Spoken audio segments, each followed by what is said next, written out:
Welcome to Braves Country Radio. We are excited to bring you a brand new season, your home for the classic call of radio baseball.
I state your name.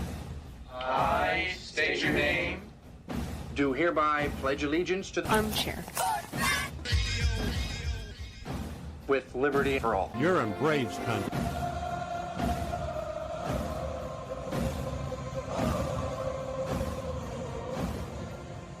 Ladies and gentlemen, please direct your attention now to the area in front of the pitcher's mound for tonight's ceremonial first pitch. You can't drink like me, you can't smoke like me, so don't try and be like me. Let's party together. There's something kind of about a kid that's never played baseball. What the hell's going on out here? Well, scared because his eyelids are jammed in his old man's hair. We need a live rooster to take the curse off Jose's glove, and nobody seems to know what to get Millie for their wedding present. We're dealing with a lot of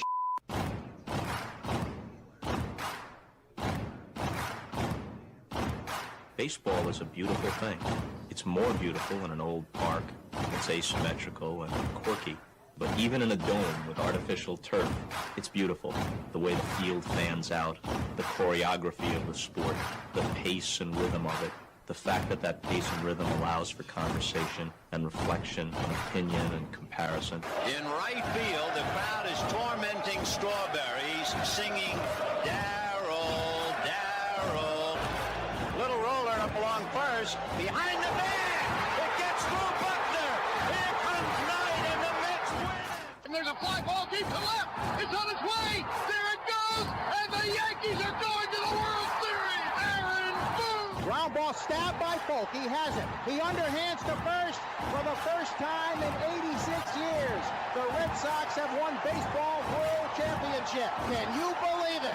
It's a pastime, something you do. It's entertainment, something you watch. And it's a shared experience, something you talk about and read about. But you can apply those same three criteria to other things. What makes baseball special is that it's the best game that's ever been devised. Smith corks one into right down the line. It may go. Go crazy, folks.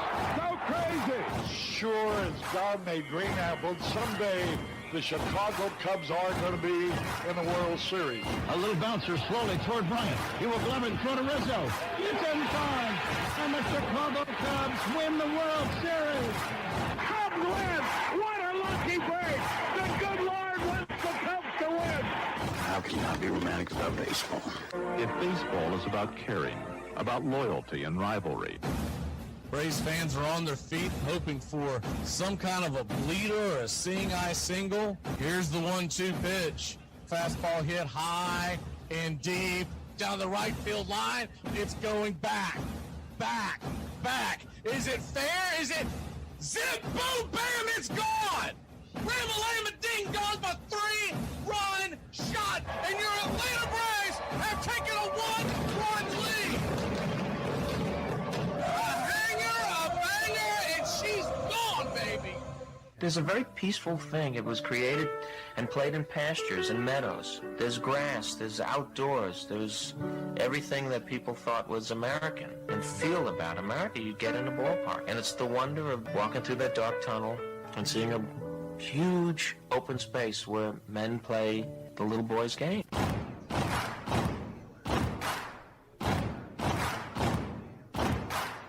People will come. They come for reasons they can't even fathom. Not knowing for sure why they're doing it. They'll arrive at your door, as innocent as children, longing for the past. Sit in shirt sleeves on a perfect afternoon. They have reserved seats somewhere along one of the baseline. Back when they were children, cheered their heroes. It'll be as if they'd dipped themselves in magic waters. The memories will be so thick that I've brushed them away from their faces. People will come.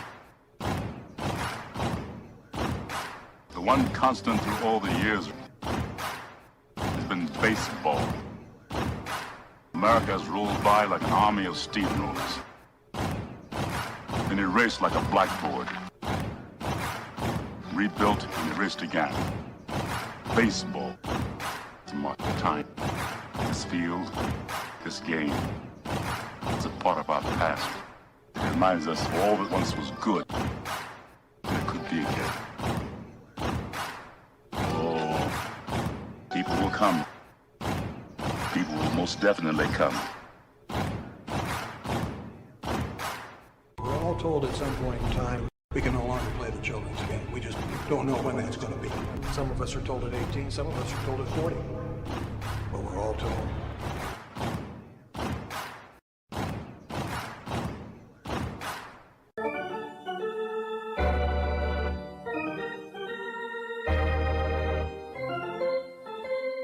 I believe in the Church of Baseball. I've tried all the major religions and most of the minor ones. I know things. For instance, there are 108 beads in a Catholic rosary and there are 108 stitches in a baseball. I prefer metaphysics to theology. You see, there's no guilt in baseball, and it's never boring. It's a long season and you gotta trust it. I've tried them all, I really have.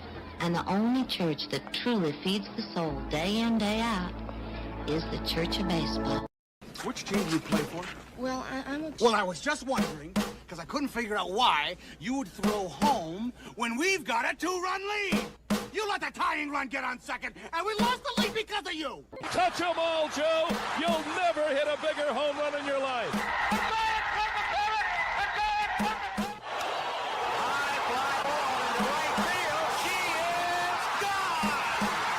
Swung line drive left field. 1 run is in. Here comes Reed. He's looking right at the plate. You're in Braves country. If there's a bigger thing going on right now, I don't know what it is. We're down to one strike here. Gurriel, the last hope for the Houston Astros. Here's the 0-2 pitch. Swung on, bounced over to Dansby. Dansby fires it over to Forrest. And here comes the dog pile. Fire the cannons in the battery. Do the chop all throughout Braves country. Pop that top. Your Atlanta Braves have won it all. Here's a list of the players we'll be inviting to camp. I never heard of half of these guys. And the ones I do know are way past their prime. Most of these guys never had a prime. This guy here is dead. Cross him off, then. The local press seems to think we'd save everyone a lot of time and trouble if we just went out and shot ourselves. We got uniforms and everything. You know, you might think about taking Jesus Christ as your savior instead of fooling around with all this stuff. I like him very much. He no help with curveball. You trying to say Jesus Christ can't hit a curveball?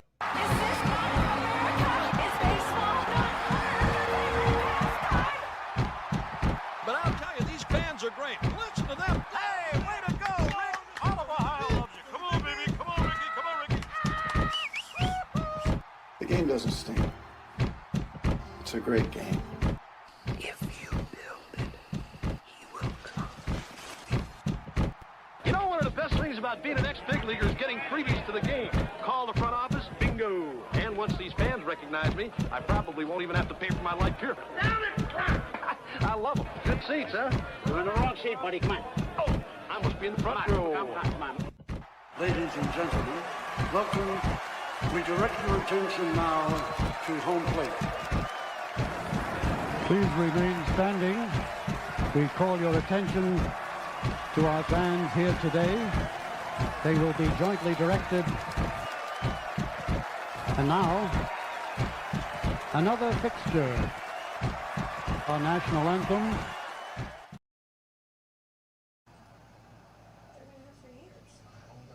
Oh, say, can you see by the dawn's early light what so proudly we hailed at the twilight's last gleaming, whose broad stripes and bright stars through the perilous fight o'er the ramparts we watched were so gallantly streaming, and the rockets' red glare, the bombs bursting in air, gave proof through the night that our flag was still there. Oh, say does that star-spangled banner yet wave o'er the land of the free and the home of the brave? At this time, ladies and gentlemen, we'd like to introduce today's teams as participants in this historic game. Play ball! Good seats, hey, buddy. He missed the tag! He missed the tag! He missed the tag!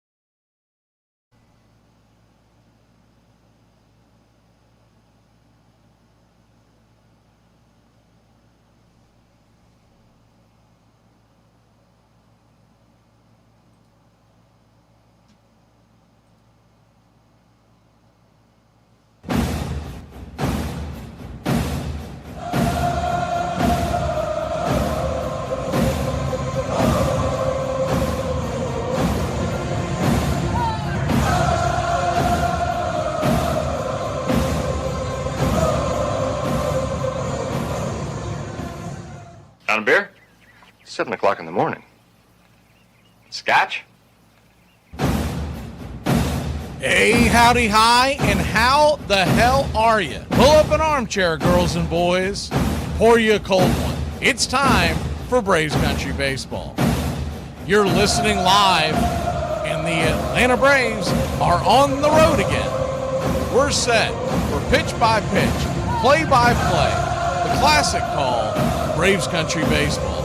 Hi, I'm Mac McGee. It's time to put it all aside for what should be a great game here on the Diamond. As we take you out to the old ballpark, kick up your feet, let's take a journey back to the golden age of radio baseball. We'll do our best to paint the picture as the game goes along. Roll call is on the way. It's time to join the country club, join in the fun. It's time to chop along. Go ahead and put your game face on. Here are the starting lineups for today's action.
Good evening, Braves Country.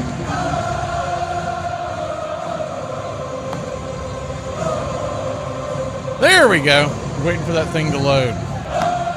Leading off for your Atlanta Braves, Michael Harris II. He'll be patrolling center field with 14 home runs,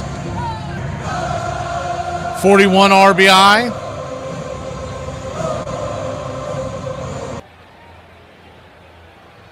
And a .305 average. Batting second, playing second, Ozzie Albies.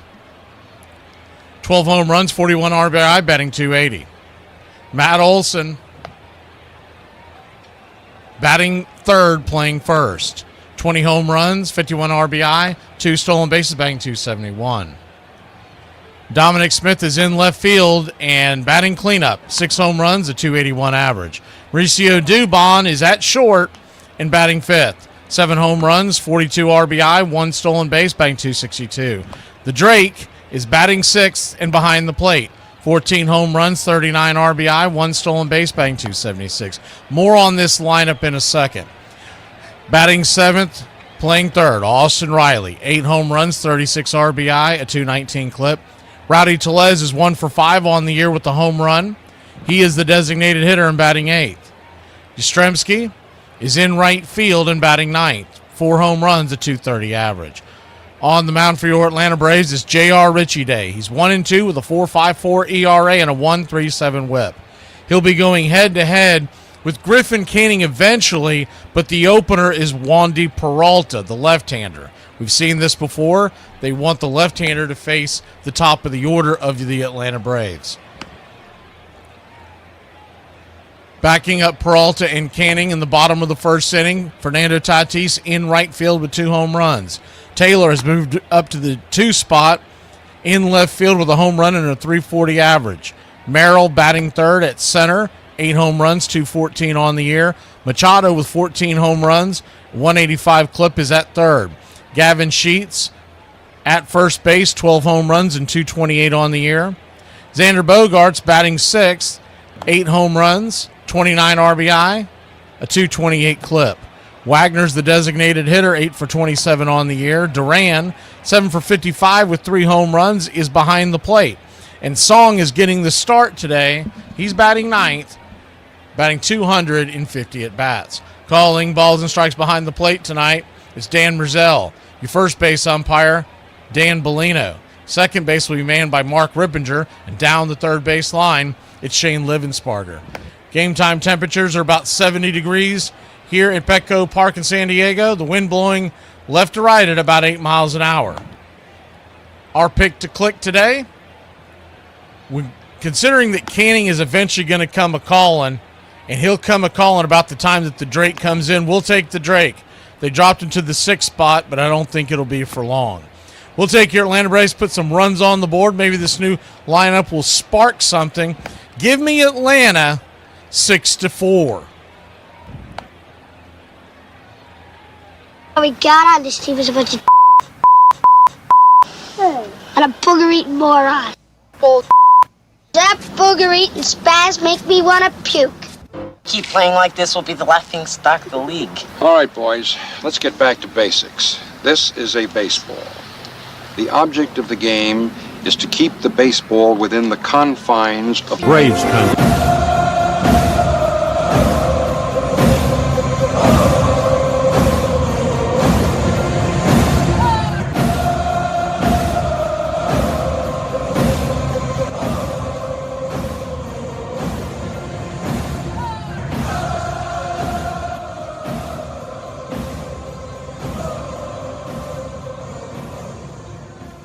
Well, it's about that time.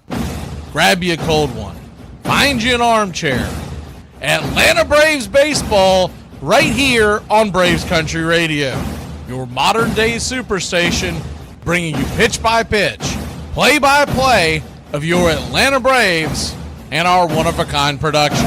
Take us anywhere you go for over 300 play-by-play games right here on the BCR. Please like and subscribe today. Don't forget to hype the videos. It helps the smaller stations to bring folks in so we can all root this great game on together. Join the country club today, and a special thanks to all the members in the country club. You help support the BCR. Get this bus moving. Stop. Come back. Too late. Roll call! Yeah, roll call! You're in Braves country.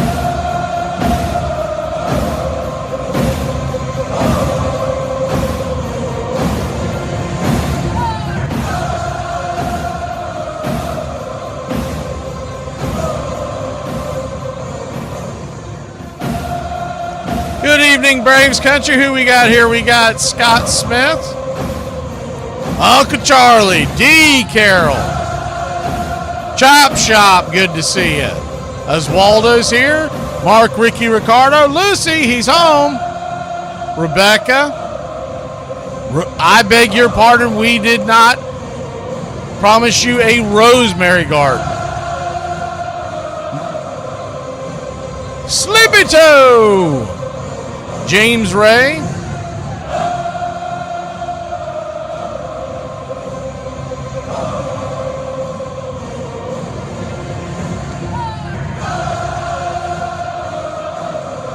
Let's see what else we have chatting here tonight. If you haven't chimed in the last few minutes, go ahead and chime in. We put the roll call line so I don't have to scroll through 45 minutes of comments. KC Thinker, good to see you. NRJAO, GAO. GAO. GAO. I don't know what that's supposed to stand for. Teddy Reed.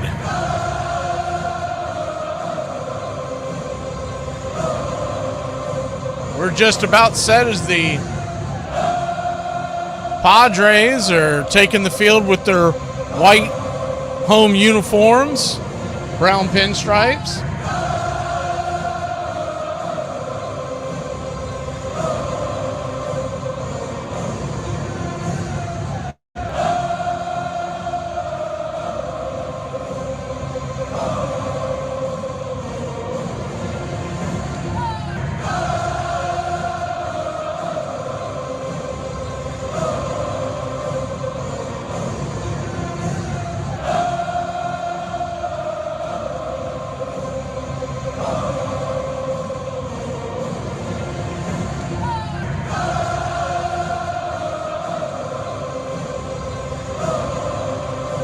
Atlanta Braves are wearing their road blues, my favorite uniform. blue jersey with Atlanta across the chest in red. Outlined in white, same with the tomahawk below. It is striped in gold. And as soon as the 3D kicks in, we will bring it to you. Good to see you, JC.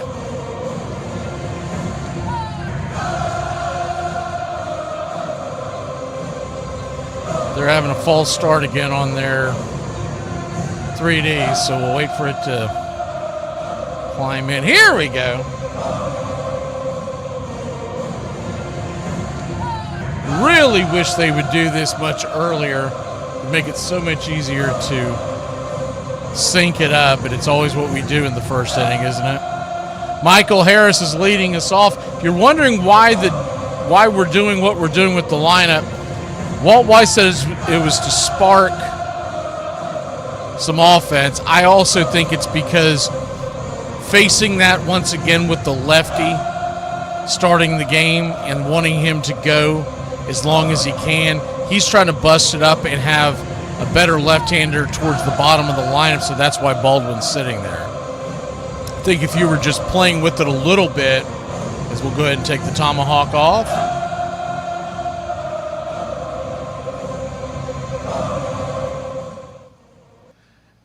Wandy Peralta comes set, and yes, sir, it is baseball time in Braves country. The first pitch on the way is a swing and a miss. Lefty-lefty matchup, it's 0-1. The 0-1 kicks and fires just below the knees. 1-1. So 1-1 count. Infield back into the right. Pitch down and away. Called for a wide strike at the bottom of the zone, 1-2. Left to right across the outfield for the Padres, it's Taylor, Merrill, and Tatis. Bogarts is the shortstop tonight, and around the horn third to first, it's Machado, Bogarts, Song, and Sheets as the 1-2 kicks the dirt, 2-2.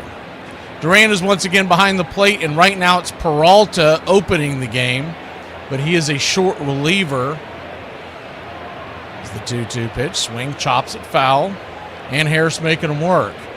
He's a lefty specialist. It's why he's coming in to face the Atlanta Braves at the top of the order to start this game. We've seen this quite a bit this year, and some teams have had some success with it, so the Padres figured they would take their turn. The 2-2 count, swing and a miss. Strike three. Got him upstairs with the high heat, and there is one away.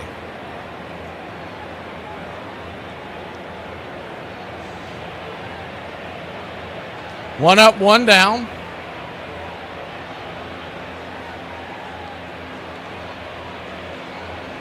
Ozzie Albies the batter. First pitch swinging from the right-hand side of the plate. Bangs the sinker back foul. It's 0-1. Good to see you, Brandon. See everybody here in Braves Country. Appreciate you spending your Tuesday night here in Braves Country. Please make sure to smash that like, and if you haven't already, subscribe today and become a country member if you can. The 0-1. Sizzles it fouled right down the line. It's 0-2. 0-2 count. Olsen standing on deck. Once again, Smith is... I was a little surprised that Smith was the number 4 hitter. I thought they would go with hit with Dubon and then Smith. As the 0-2 pitch. Swing, chops it off his foot. And we'll do it again. And the reason being is breaking up those lefties. Right now, our best hitters are left-handed. When you look at Harris, Olsen, and Drake. The 0-2 pitch. Swing, pops it back foul. We'll do it again. And when we have a right-hander on the mound, Dominic Smith has swung the bat pretty well as well. And I like to see the fact they're finally putting Rowdy Tellez in to see what he can do. He launched that home run last Sunday. The 0-2 count. Check swing. Did he go around? He tried to hold up. They said he went around, strike three. I don't know about that one. But they got the call, and there's 2 down. 2 strikeouts for Peralta.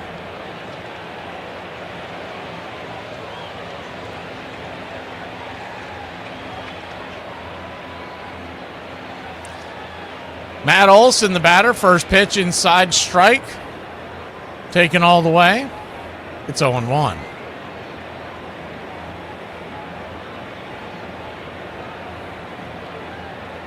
That slider came in at 89 miles an hour. The 0-1. Swing. Chopper towards third base side. Manny Machado's got it on the shift. He'll flip it to first, and that'll end the inning. The Braves go down 1-2-3. We go to the bottom of first here in Braves country.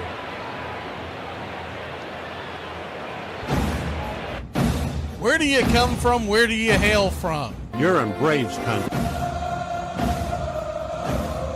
It's always great to hear where everybody's listening here in Braves country.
See who we got here tonight. North Alabama from Everybody Loves Raymond.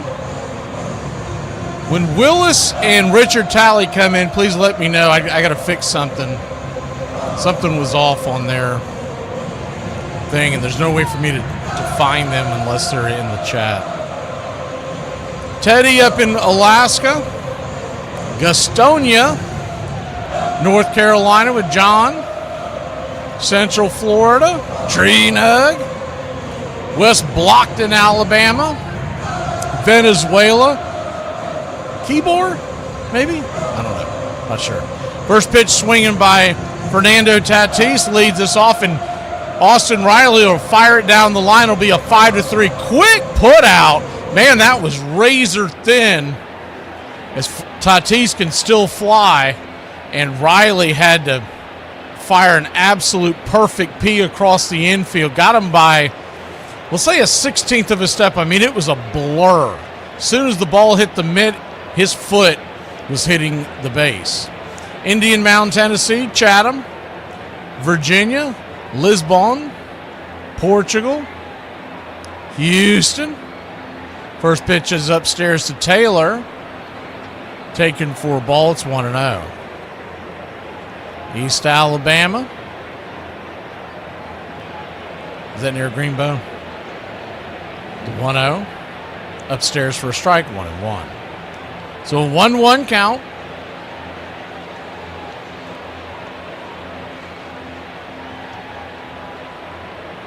Inside slider misses. 2-1. Rogers watching from Philly. Start packing, Roger. Get out of there. Nothing but bad news in that city. Carolina Forest for James Fisher. Section Alabama for Brian as the sinker misses upstairs. Ball 3-1. So a 3-1 count. Central Valley, California. Elberton, Georgia. All right, that just sounds made up. The 3-1 outside wide. And he'll head on down to first. I think Sleepy Toes pulling my toe on that name. So he'll head on down to first with the 1-out walk. J.R. Ritchie, he has struggled his last few outings, specifically with the walk, and he's back at it again. First pitch swinging, Merrill coming out of his shoes. 0-1. The 0-1. Outfield left to right. Dominic Smith is in left field for your Atlanta Braves. Harris is in center and Yaz is in right. They flip it over to first real quick to keep the runner close by. Dominic Smith last played in the outfield in 2021 against the Braves. The 0-1 pitch. Runner goes. Throw down to second, and he'll have it stolen. Just got underneath the tag.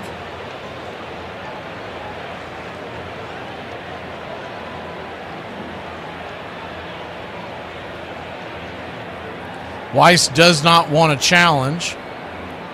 What you'll get from J.R. Ritchie tonight, other than a ton of walks, as they continue to show the replay, he got in there with these. The 0-2 count. Caught looking, strike three, punched him out on the outer track, four-seam fastball.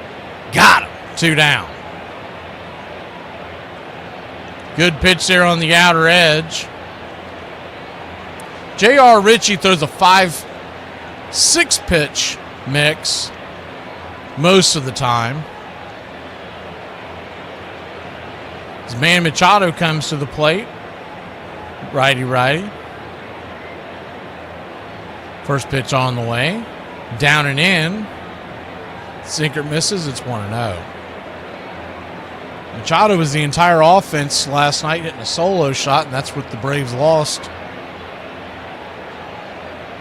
5th time being shut out in 2026. The 1-0 outside wide, 2-0. Ritchie throws a four-seam fastball 30% of the time, curve 26, change 16. Sinker 12% of the time, slider 10, and the cutter 5. So he is a kitchen sinker. The 2-0 pitch right there at the knees, 2-1. He'll throw everything but the kitchen sink at you to try to get you out. But unlike most kitchen sinkers, he does have a decent strikeout rate and he has good velocity. Most of the time they're doing that, it's because the 2-1 to Machado grabs the outer edge, change up, 2-2. Usually it's because they don't have the blow you away stuff. Phillies came back and beat the Nationals tonight. The Nationals choked that one away. 14-9 was the final. The 2-2. Check swing. Did he go around? They checked down the line. Didn't call that a go around, but he's already called 2 on the Braves on check swings. And that's as much as the one on Ozzie, so go figure. The full count to Machado. Runner at second, 2 outs. Here's the pitch from Ritchie. Swing and a miss, strike 3. Blew by you, just like the classic song that, is it Richard that doesn't like that song? I don't know. We'll be back in a flash.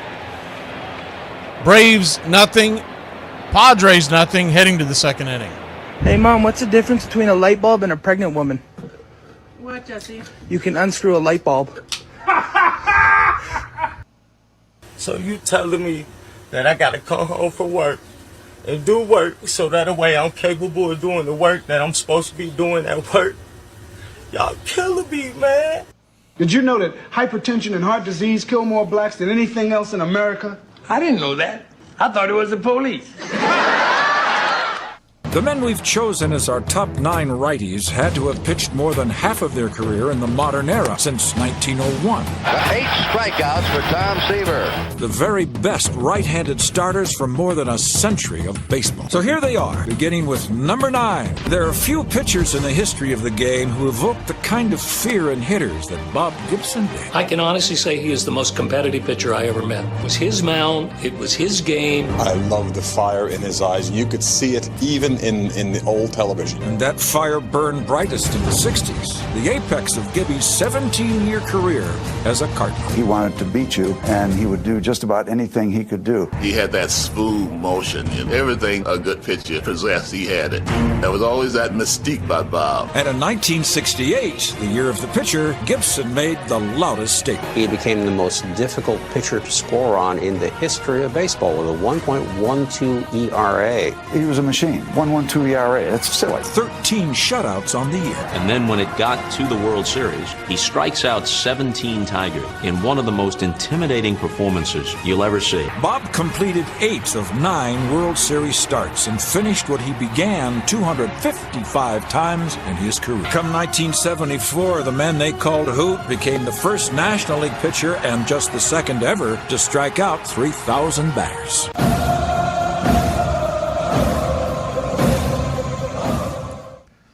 Dominic Smith, the batter, first pitch swinging. Fouls it straight back, four-seam fastball. It's 0-1. 0-0 your score. Griffin Canning is now in the game like we had mentioned. So that's why Baldwin is in the 6th spot, I guarantee you.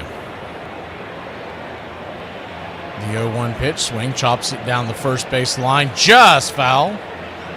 So that lines up Drake Baldwin's first at bat to be against a right-hander. And he has struggled a little bit recently. Talked about it last night. In case you weren't with us or you're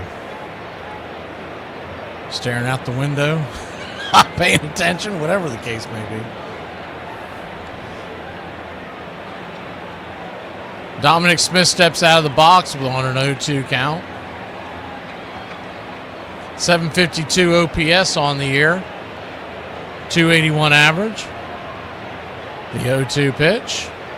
Down below the knees. 1-2. You talk about the struggles of Drake Baldwin of recent as the 1-2 changeup is fouled into the night over the third base dugout.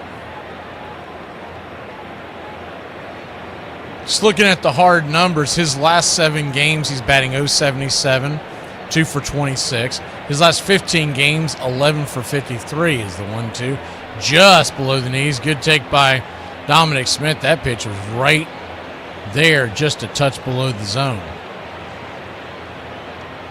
In his last 30 games, he's only hitting .234. The 2-2 in the dirt.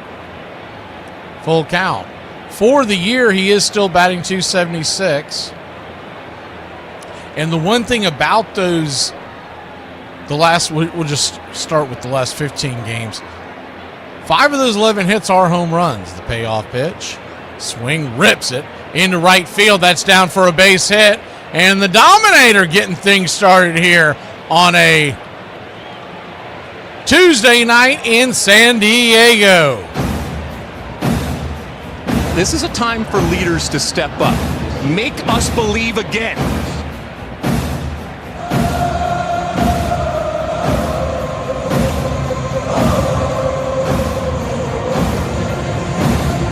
Welcome to the United States of You Just Got Dominated.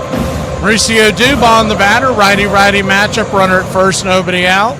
First pitch is a four-seamer off the plate. It's 1-0. We talked about this game on the series preview. We talked about the fact that we felt like this would probably be the most runs scored in the game. You got J.R. Ritchie, where you don't know what you're going to get from him.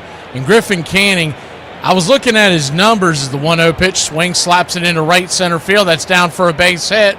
So Dominic Smith is huffing and puffing, and he'll blow your house down going first to third and nobody out. Dubon coming through. Pardon me, would you have any? But of course. One of life's finer pleasures. Good piece of hitting there by Dubon. Punching it out there to right field. But Canning, he normally gives up around 3 runs about every 5 innings. And there have been a few games where when he's not on, he's given up crooked numbers across the board. The first pitch swinging by Drake Baldwin, swinging a miss at the slider. Just a touch off that one, it's 0-1. That's how you know Drake is struggling. Typically, when he's in a groove, he's smacking that ball. The 0-1 count. But it's the little things that can get you out of a slump. Just a little fly ball out to the outfield for an RBI. Just little things. Runners at the corners. Nobody out.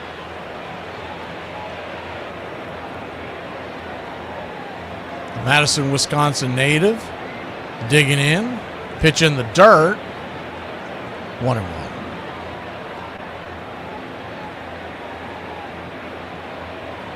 Griffin Canning, 6'2", 180-pounder. He's out of Mission Viejo, California. 1-1 pitch in the dirt. Goes to the back. Oh, that hit Drake. So we'll take it. Bases are loaded now. Ducks all over the pond.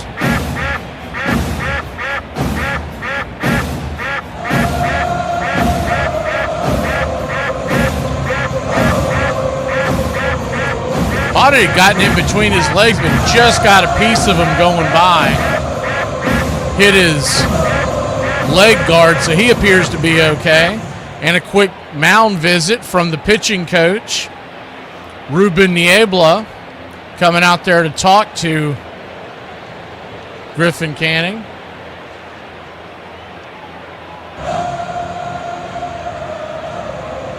Canning was drafted by the Angels back in 2017 out of UCLA. He was a second-round pick, number 47 overall, so obviously they had high hopes for him. This year with the 6.64 ERA, but if you look at that damage, the majority of it has come in a couple of outings where he's just gotten clubbed. But you look at, like, we'll take for instance, his last outing, he gave up 1, went 4 1/3. He got destroyed in Baltimore 5 and gave up 7. But the 4 starts before that, he was really good. Austin Riley digging in, bases loaded. The first pitch swinging, bangs it high and deep out of play. It's 0-1. And then back on May 14th, he got hammered in Milwaukee, 1 2/3 and 6 earned runs. Gave up 6 earned runs in St. Louis. So it's really been a Jekyll and Hyde situation for him. Is the 0-1 swing and a miss at 0-2. And what it looks like on the bare numbers, when he is off, it's because he's getting the ball over the plate, and he doesn't have that blow you away stuff.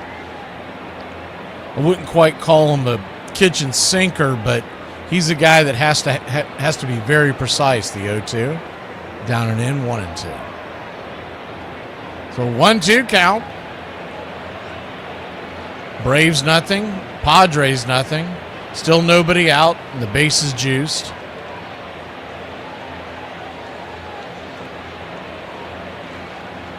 The 1-2, caught looking, strike 3. Riley just stands there, taking it right down his throat. 1 away. I mean, I don't know what to say about Riley. You got to swing the bat, son.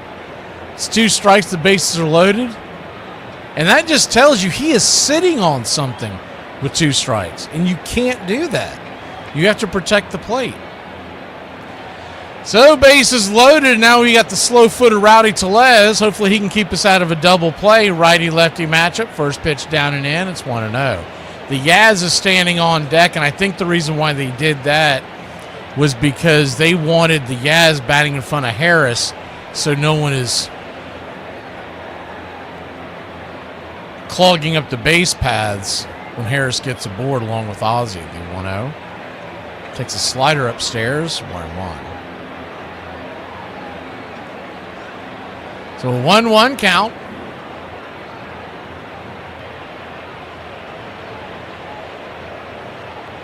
Kicks and fires. Change it, misses, 2-1.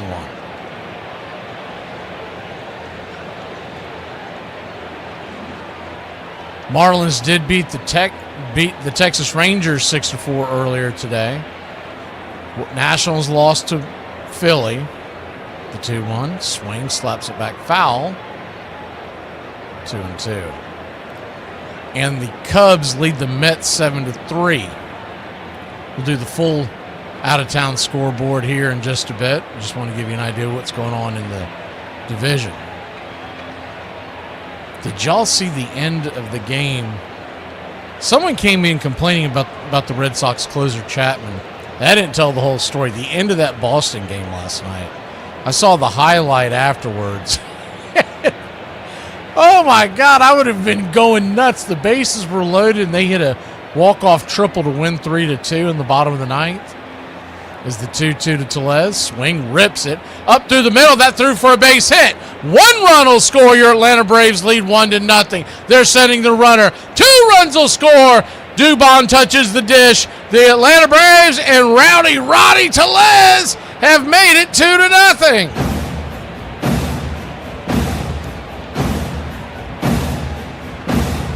Swinging it and bringing it.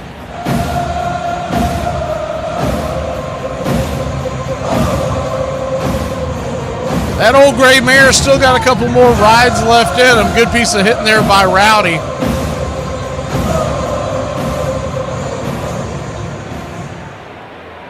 First and second, 1 out. First pitch to the Yaz is the 4-seamer upstairs for a strike. It's 0-1.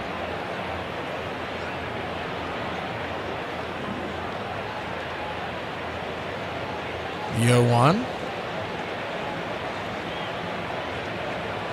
Swing and a miss. Well over the top of that slider, 0-2. The 0-2 count. 2 on, 1 out, first and second. Pitch is way upstairs. 1-2 trying to get him a chase to pop up. Tellez at first and Drake at second, so not great speed on the base paths. He would have to really clock one to get to clean the bases up, the 1-2 pitch. Swing, just got a piece of that slider. Knocks it off his instep.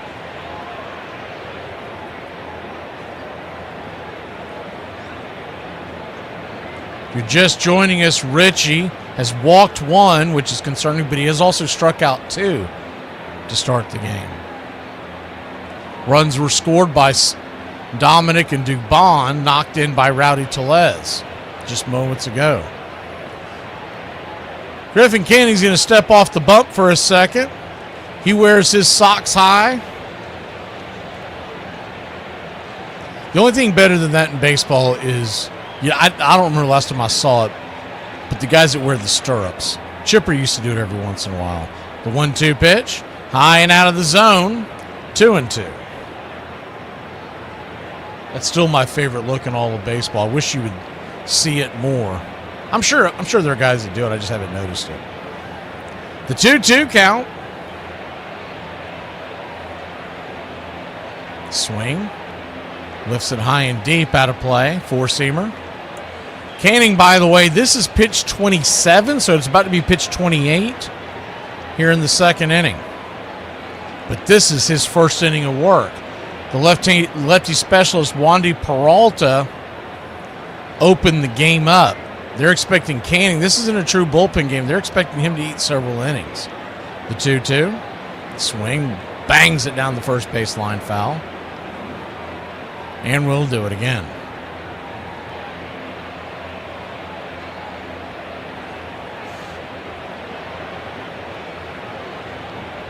The 2-2 count. Well, then Mark, tell Chipper to get up off his rear and do something about it. Isn't he supposed to be one of our specialists, our hitting insiders? The 2-2. Swing lifted. High and deep. That'll be push foul. A little bit of wind aided. As that wind starting to pick up, it's still going left to right across the outfield. And it looks like in the upper decks, it's pushing, my guess would be 15 miles an hour, somewhere between 10 and 15. Those flags are pretty straight out there. The 2-2 pitch. Gaz digging in, swing, rifles that one back foul. Nothing else, we're going to work Canning to death in this inning. That was pitch number 30.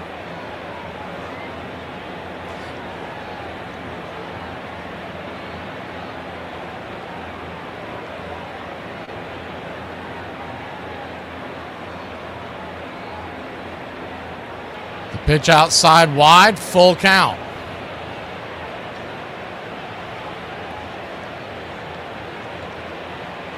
So a full count.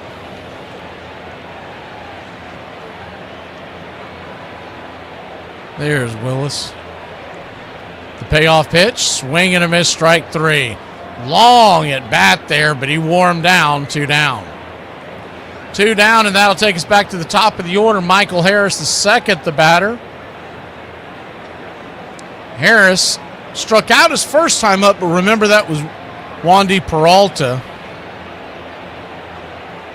There are 2 outs. Righty-lefty matchup.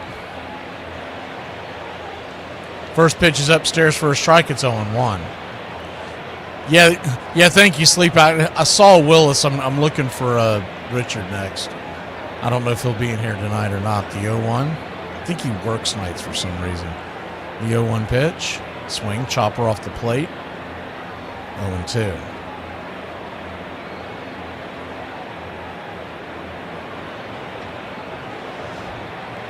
The 0-2 count.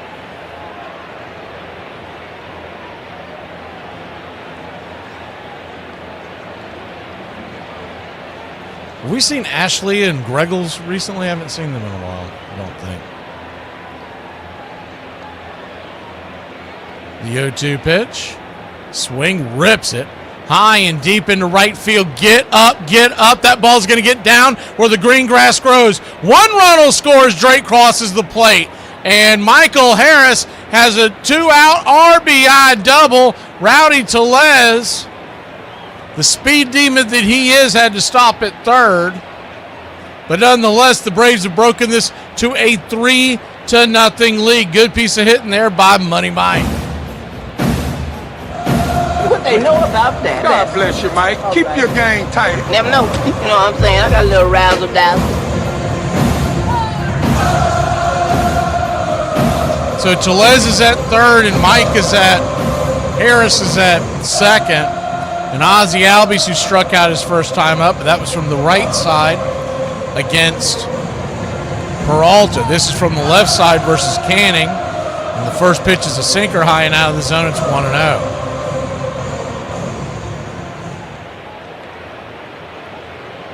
The 1-0. Upstairs misses high, 2-0. It's the 8th player to have reached the plate tonight in this inning. And the left-hander Hart is already warming back up. They've already got the bullpen going. Canning has thrown 37 pitches. The 2-0 count. Braves lead it 3-0. It's a long story, Willis. That's all I can tell you. The 2-0 swing. Punches it back foul. 2-1. So to put you back as a moderator, I had to wait till you came in. Because I tried to search and it didn't show me anything. So I had to wait till I actually saw you in here. The 2-1 count. Kicks and fires. In the dirt. 3-1.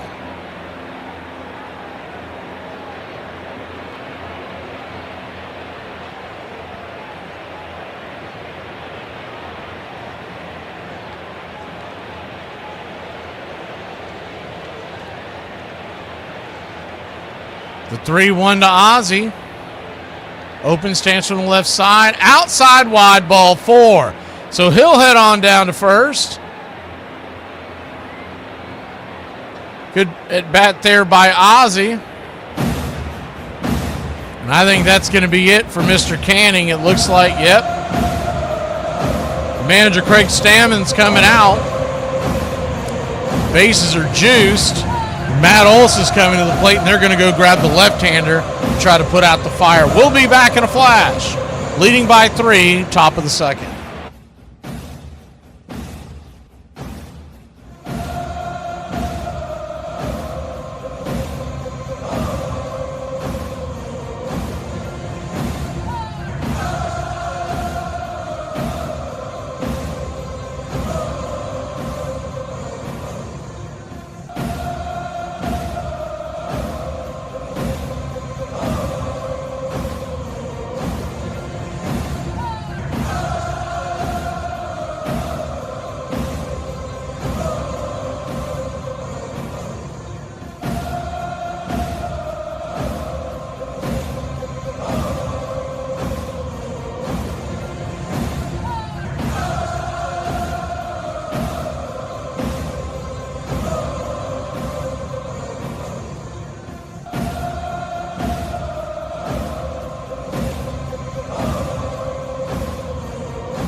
Welcome back.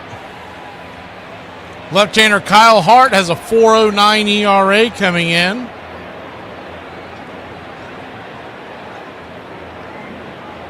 Through 22 innings.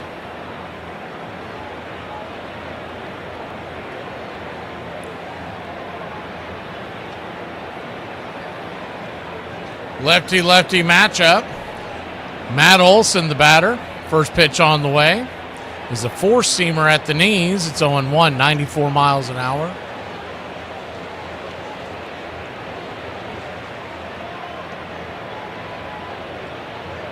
He throws a sweeper, a sinker, a splitter, slider, and four-seamer. The 0-1 pitch, down and in, sweeper. 1-1.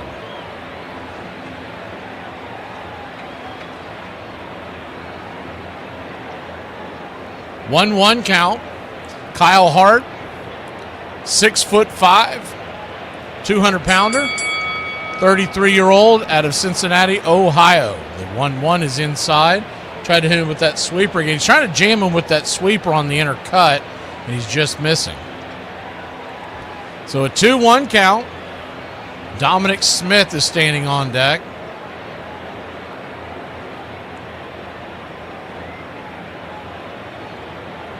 Pitch on the way, down and away, 3-1. That's why it's a little interesting, we'll put it, that they changed the lineup to break up the lefties, but then they still put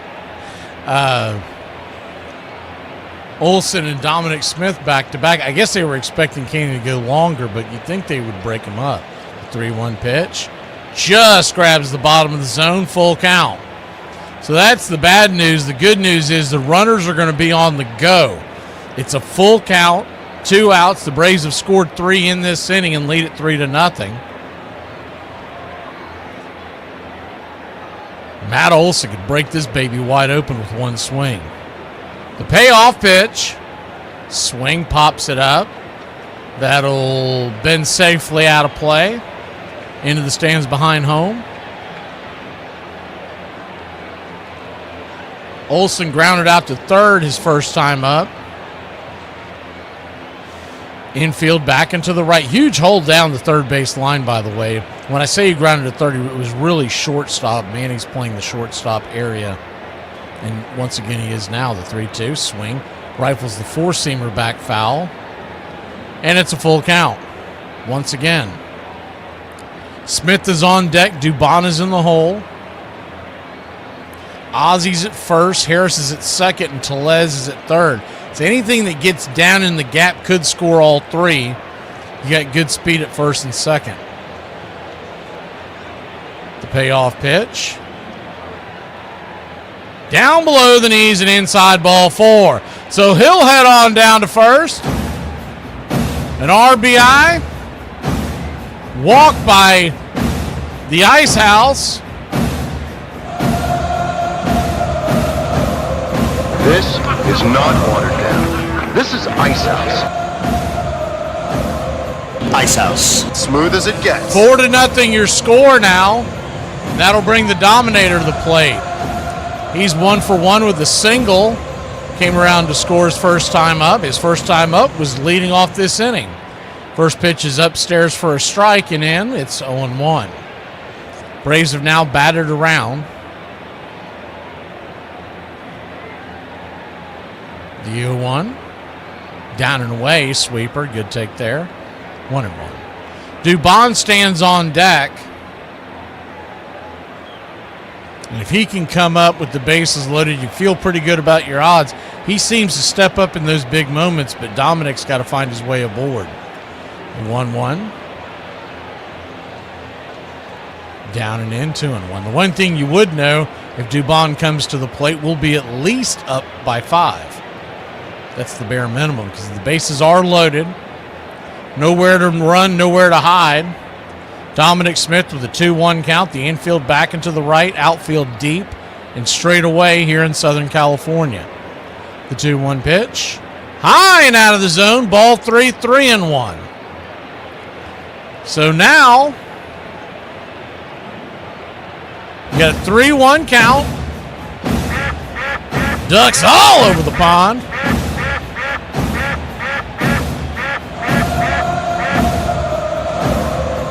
Here's the windup. Here's the pitch. Right down the pipe. Four-seamer at the knees. Full count. I think Dominic Smith was trying to make him throw a strike there. You don't hate that idea.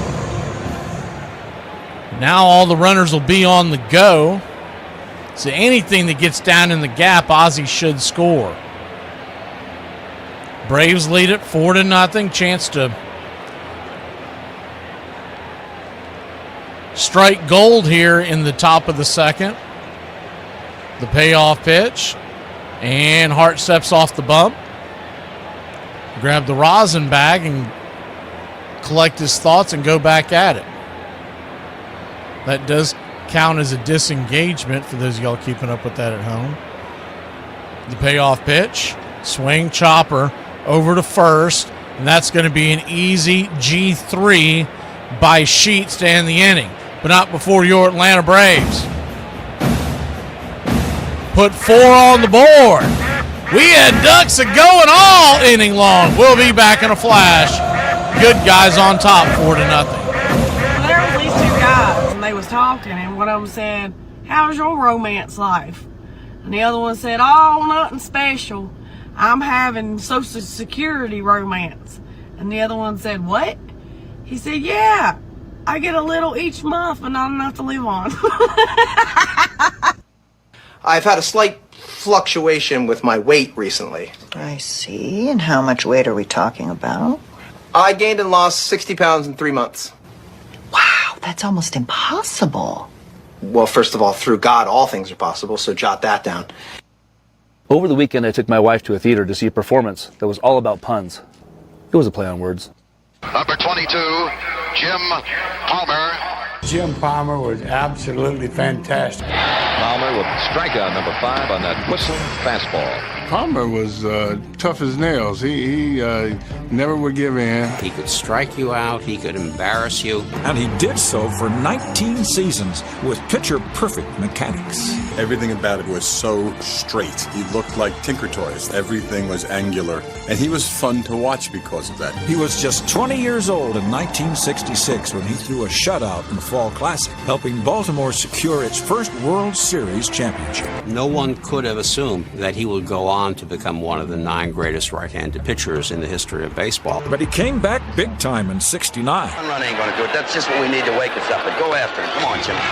And he never looked back. One of the most endearing qualities that Jim Palmer had brought to the Baltimore Orioles was the fact that he had won 20 games on 8 different occasions. The most impressive thing that you have to look at with regard to Jim Palmer's record is the fact that there was durability. He also owns a bit of trivia that is simply out of here. No grand slams in almost 4,000 innings. You better lower your mother tone when you talking to me. First pitch from J.R. Ritchie with a 4-0 lead is outside wide to Gavin Sheets. It's 1-0. 1-0. Four-seamer right down the pipe on the outer edge. 1-1.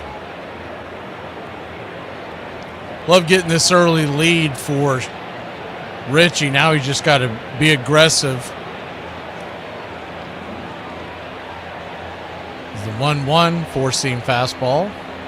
Foul back 1-2.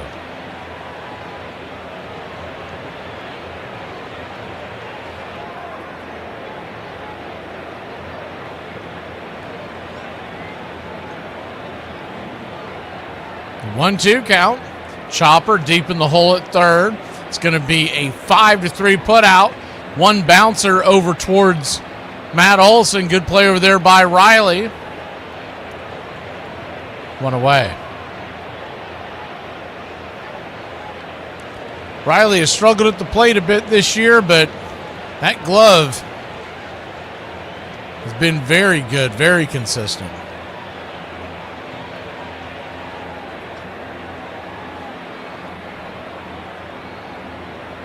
Xander Bogaerts the batter. First pitch, sinker misses outside wide. 1-0.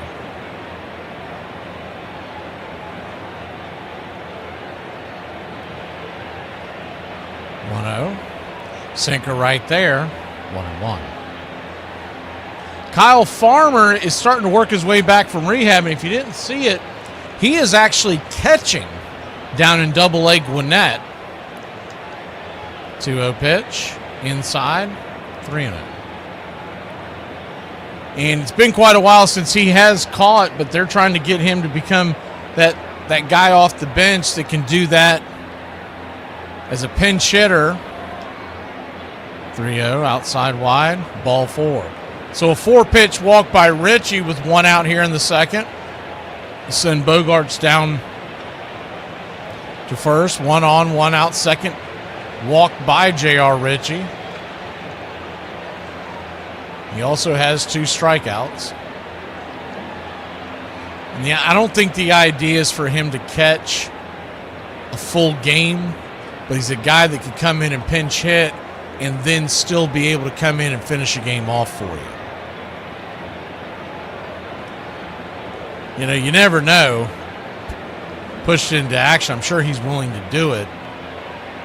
1-0 pitch right there to Wagner. Misses the zone, down and away, 2-0.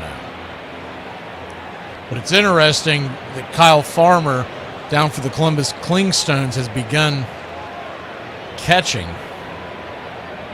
So when he's ready to come back from his rehab, they can figure it out.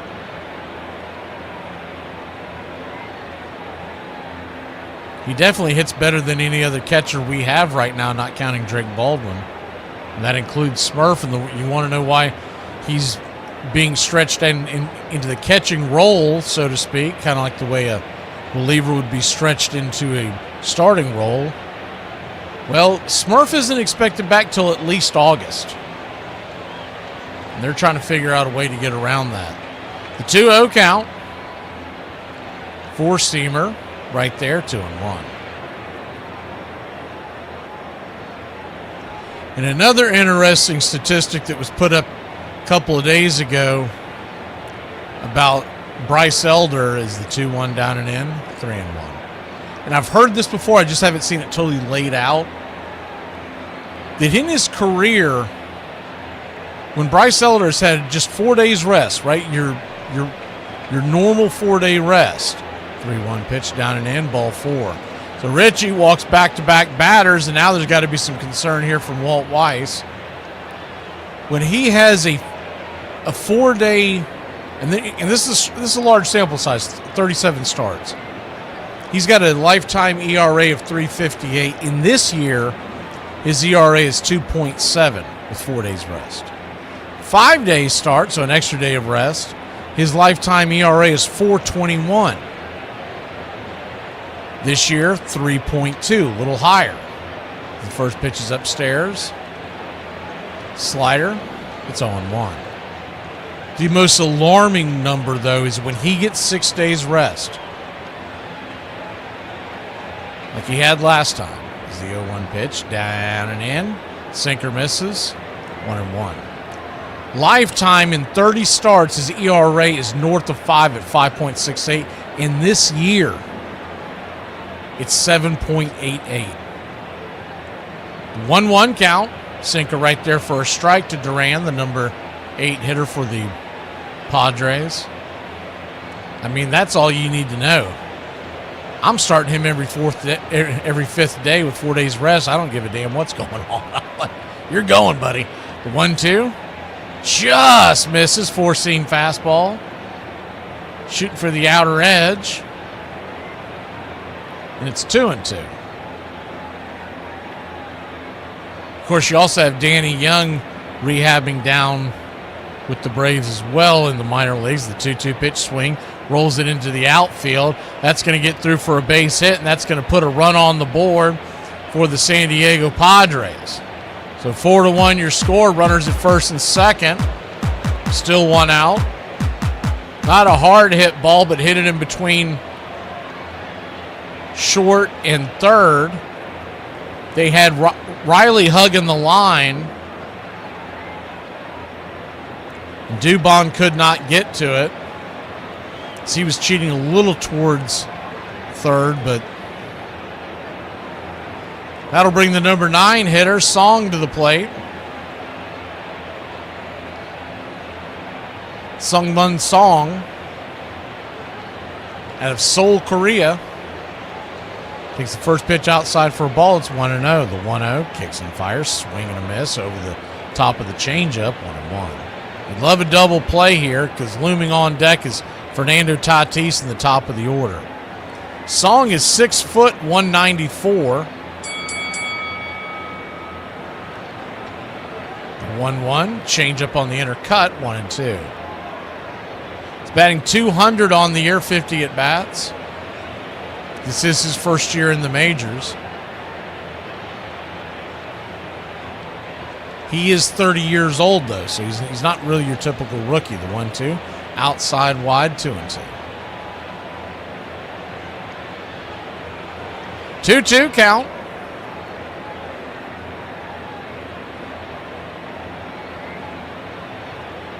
Turns and fires. Swing, chopper over towards third. Riley can't get to it. Dubon can't get to it. And they'll score another run, and it is 4-2. Another seeing eye single.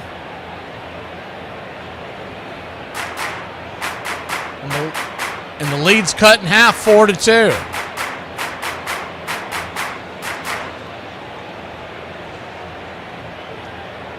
Once again, not a hard hit ball, just punches it through the hole. And this time you can't really blame that on the typical shift that the Braves do. They did have Dubon cheating well to the right side, just left of the second base bag. Riley was in typical third base position. If they're playing that on an honest double play, that's probably exactly what it's going to be. But they were cheating him to the right side, and he made the adjustment. If you look at that swing by Song, he slowed down his swing and punched it to the left side of the infield and found the hole. So Fernando Tatis comes to the plate representing the go-ahead run. First pitch is upstairs. Inside for a ball, it's 1-0. Hefner was out there to talk to J.R. Ritchie in between batters. 1-0. Down and away.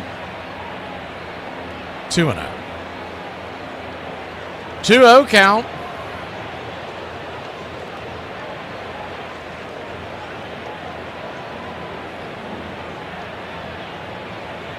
Kicks and fires. That pitch at the outer part of the zone. They're not challenging it. They should have. It's a bad non-challenge by Drake Baldwin, 3-0. He's normally pretty aggressive on those.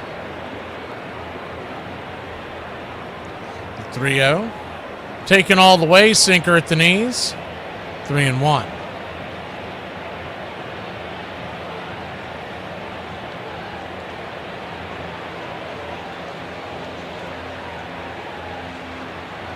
Three-one pitch, swing, rifles it into right field. If it's fair, it is. That is going to be problems.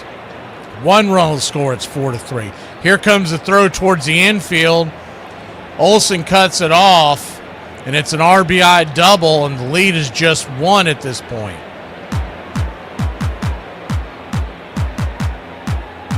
Duran home to score. Tatis is at second. Song standing at third. Just got it inside the line. I haven't looked into the bullpen. I haven't seen the bullpen yet. You got to figure somebody's up moving around.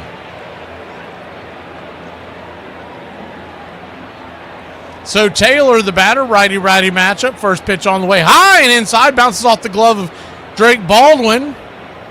And it'll stay right there. It's 1-0.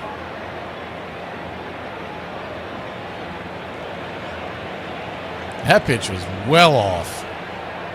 I just think he's not ready to be here in the big leagues, and they've kind of forced the issue because of the injuries. And they're really doing him a disservice keeping him up. The 1-0 swing, rips it up the middle, and diving stop by Dubon. He'll fire it over to first. Bad throw. The ball gets away. The throw comes home, and both runners will be safe, and the Padres have taken a 5-4 lead. Terrible defensive play over there by Mauricio Dubon. It was a good sliding stop. He hurried the throw to first base, And it was a wild throw. He had plenty of time, and I'll tell you something else that I think Ozzie was telling him after the play, because you saw him walk up next to him with his glove over his mouth. Fernando Tatis would have been out wherever Dubon would have wanted to go. So that was just a mental error by Mauricio. Four-seam fastball, pops it up.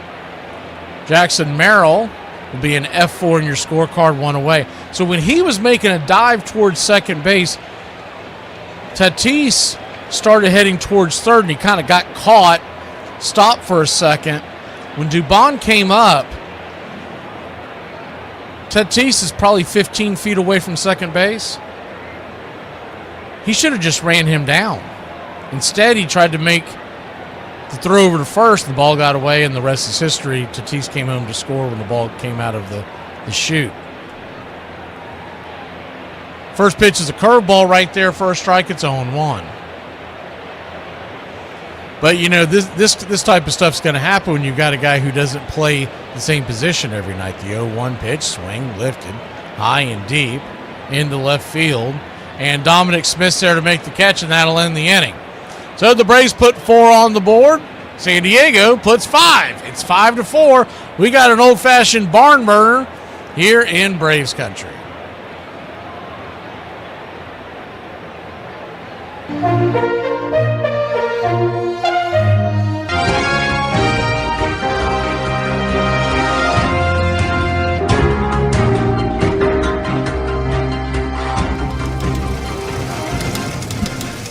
Your out-of-town scoreboard looks like this. They are in Queens, New York, and the Cubs have a 9-6 lead over the Mets in the 9th inning. Minneapolis, Minnesota, the Dodgers lead the Twins 7-2 in the 8th.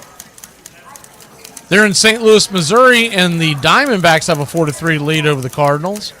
Red Sox with a 5-1 lead in Denver over the Rockies.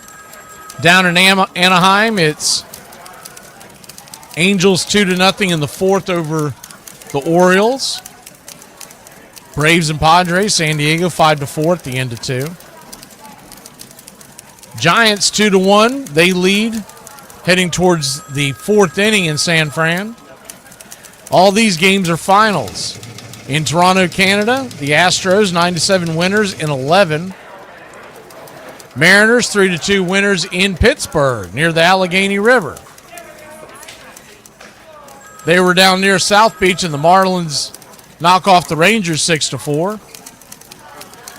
Yankees 4, Tigers 3 in Detroit. Royals 12-5 winners over the Rays in St. Pete. The Phillies stormed back to beat the Nationals 14-9 after the Nationals had a very comfortable lead in Washington. Brewers 2, Reds 0. The White Sox beat the Guardians 2-1.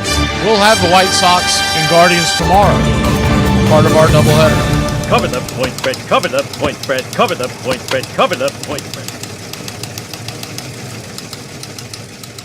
We're back to work here in the first pitch to Mauricio Dubon from Hart. The left-hander came in for Canning. Misses outside for a ball. It's 1-0. Dubon trying to make up for that gaffe in the field in the last inning, the 1-0. Swing. Golfs it foul over the first base dugout. 1-1. He singled to center his first time up. Braves put 4 on the board in the second. J.R. Ritchie could not hold the lead. The 1-1 swing roasts it down the third base line. Just foul. That ball, oh my word, that thing missed pay dirt by just a couple of inches.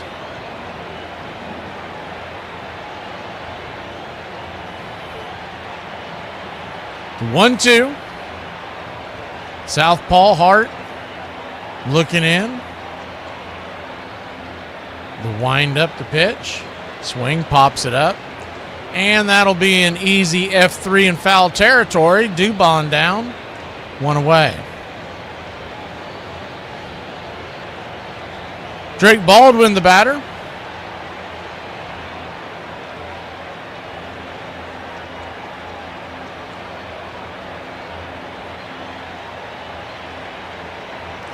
Infield back into the right.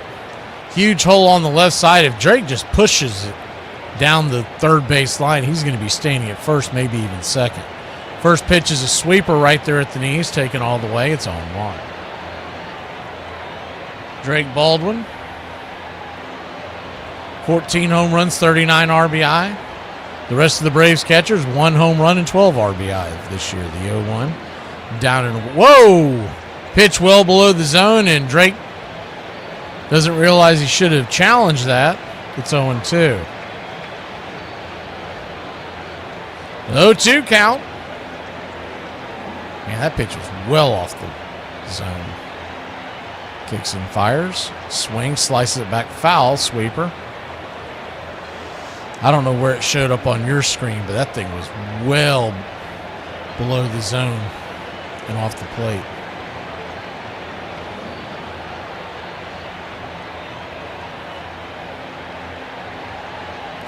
The 0-2. Caught looking, strike 3. Took it right down the throat. 2 down. Second backwards K for the Braves today. Riley, the other one, he's coming to the plate. Austin Riley representing the tying run after 2 quick outs here in the third. Lefty-righty matchup. Infield back into the left. First pitch on the way. Takes a sweeper at the knees.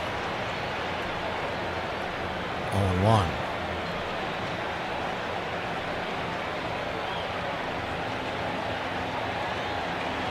The 0-1. Swing and a miss, down and in. 0-2.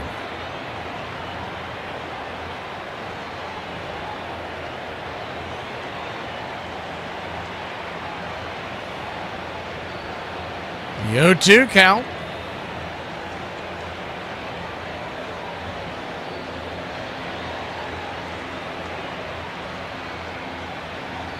Brings it.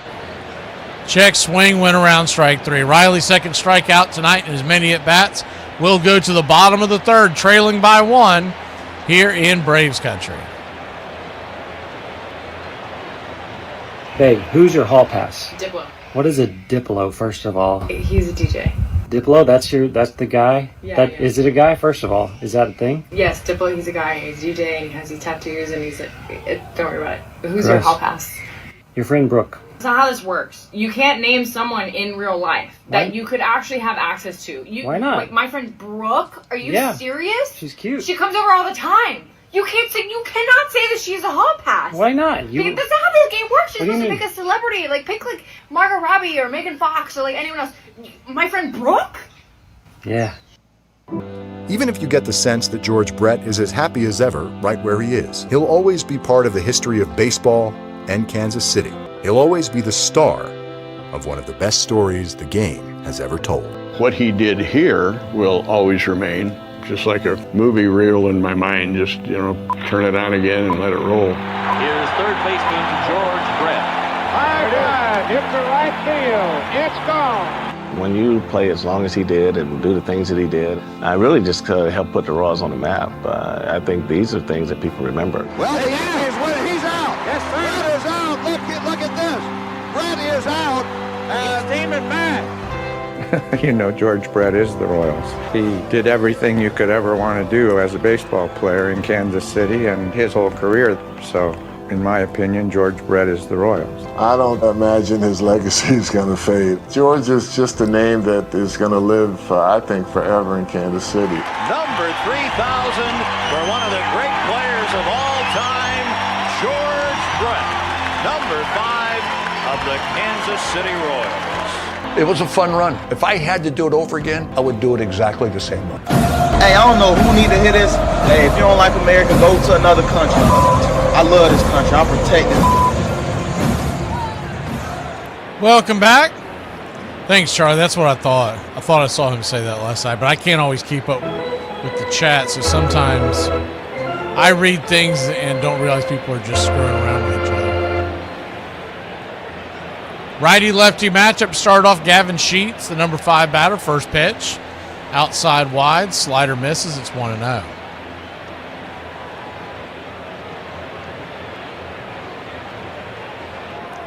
1-0. Upstairs for a strike, 1-1.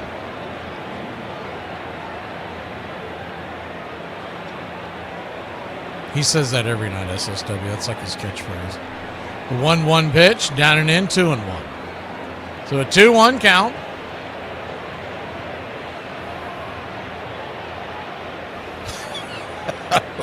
Okay, Rich. The 2-1 pitch, swing, blasted. High and deep, is it going to hold?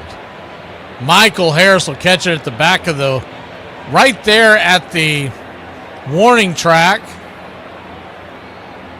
F8 in your scorecard.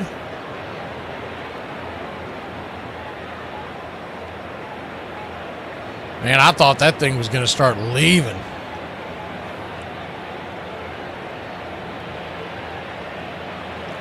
Can you get any sleep for me if we win?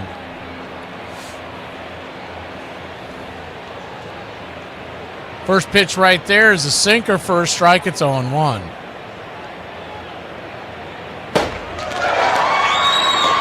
Bogart's the batter. We accept one of us. We accept one of us.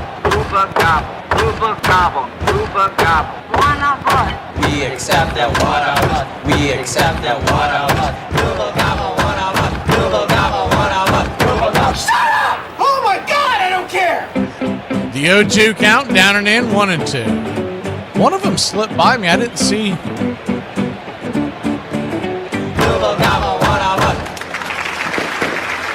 We'll get the tunnel cakes here in a second. I didn't see that one for some reason. The 1-2 pitch, check swing. Did he go around? They checked down the line. He did, strike 3. And there's 2 down. That's Richie's third strikeout of the game.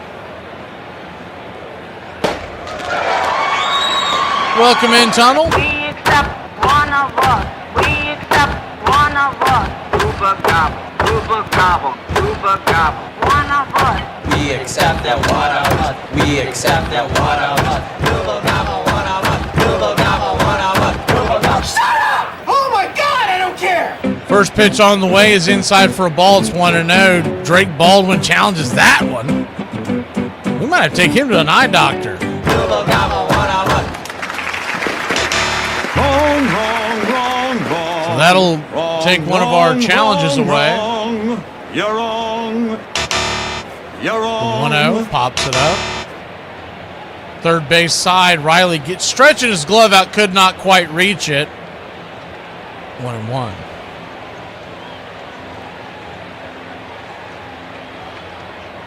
Looked like he was going to have enough room there, but no dice. So if you're keeping up at home, San Diego has both of their challenges. We're down to 1. The 1-1 pitch, change up, foul tips at 1-2.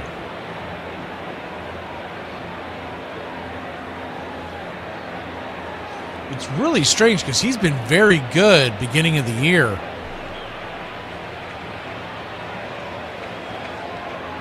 The 1-2, fouls it away.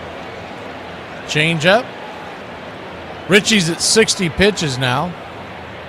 I would say taking that eye doctor that Sean Murphy went to when he first came back, he was torching the league, but that was not sustainable, so let's keep him away from him. The 1-2, down and in, 2-2. 2-2 count.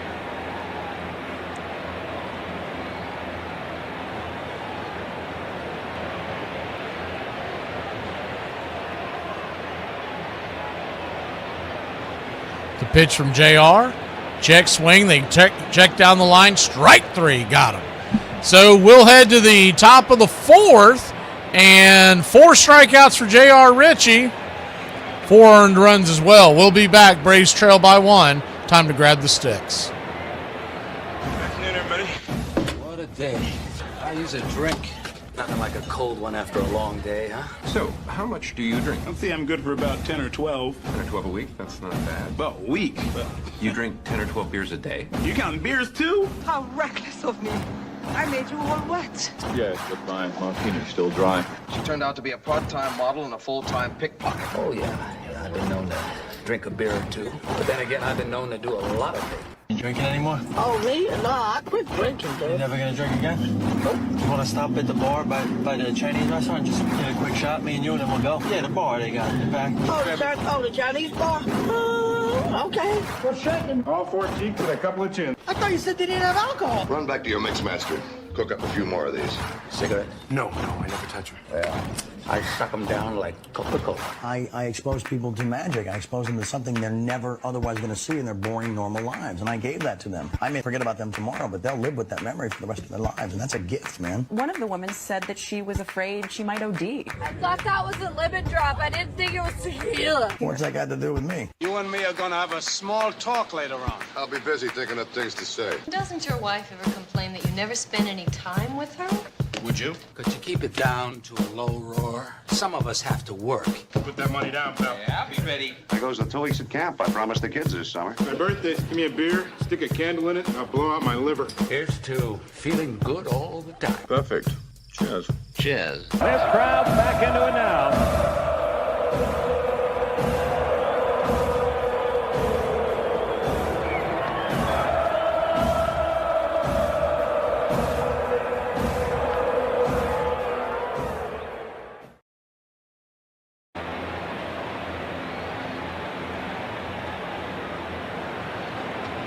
Welcome back.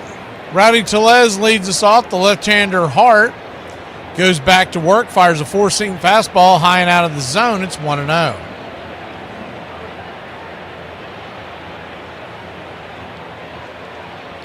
The 1-0. Turns and kicks. Way outside wide, four-seamer. 2-0. Rowdy Tellez singled to center his first time up, grabbing him 2 RBIs. He also came around and scored. The 2-0 pitch. Swing belted down the right field line. If that sucker stayed straight, it was gone. Took a right turn at Albuquerque right next to the foul pole. And a San Diego fan wearing a Tatis jersey made the catch in the upper deck. The 2-1 pitch. Slider at the outer edge. 2-2. This guy can still swing the bat. I remember him when he was in Milwaukee. He always seemed to come up with the big hit. The 2-2. Down and away. Good take there. Held up on the check swing. Full count. I mean, I know they put a lot of money into Kim, but I don't want to lose him or some of these others. As the payoff pitch, swing lifted high and deep into right center, left center field, going back on the track, slamming into the wall, making the catch out there is Taylor for a loud out number 1. So even on an out there, he gave that sucker a ride.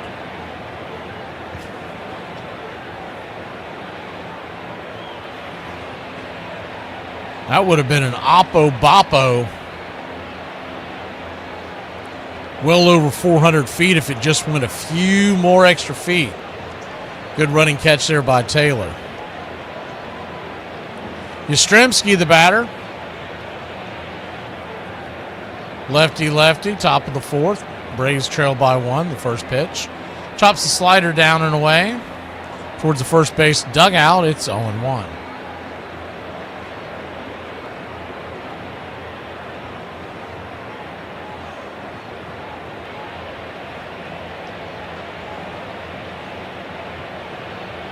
The 0-1 pitch. Sweeper misses the zone. Just below the knees. 1-1.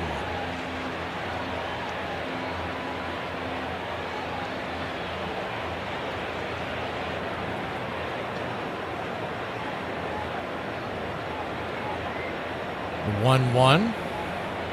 Sweeper for a strike. 1-2.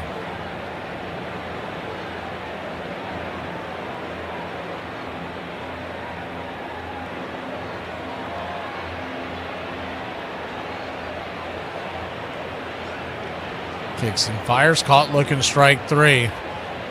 And Yaz woes against lefties continue, 2 down.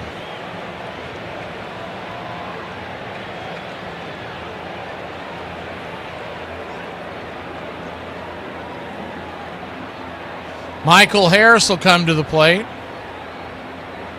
They've got quite a few lefties in their bullpen, San Diego does. So it makes it even more curious that they would set the lineup the way they have tonight. The first pitch, swing and a miss at the sweeper. It's 0-1. And I noticed J.P. Sears was just added to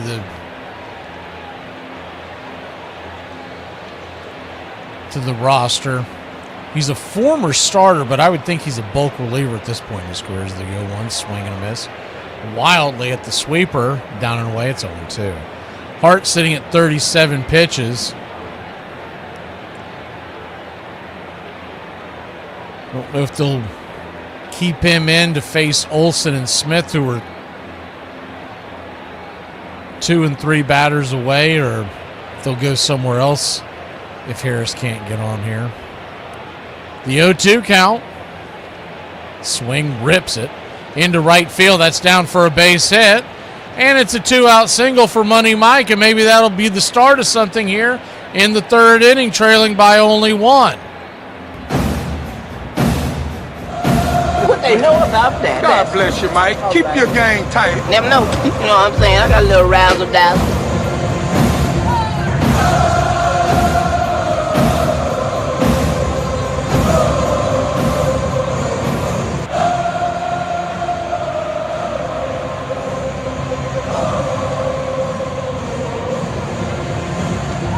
Ozzie Albies the batter, right side of the plate.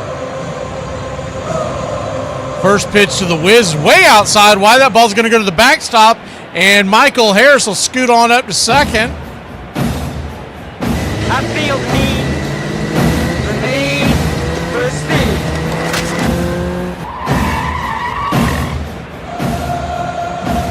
So the tying run now in scoring position. There are 2 outs, so he'll be running at the crack of the bat. Matt Olson on deck, the 1-0. Hart, pitch number 40, high and out of the zone, 2-0.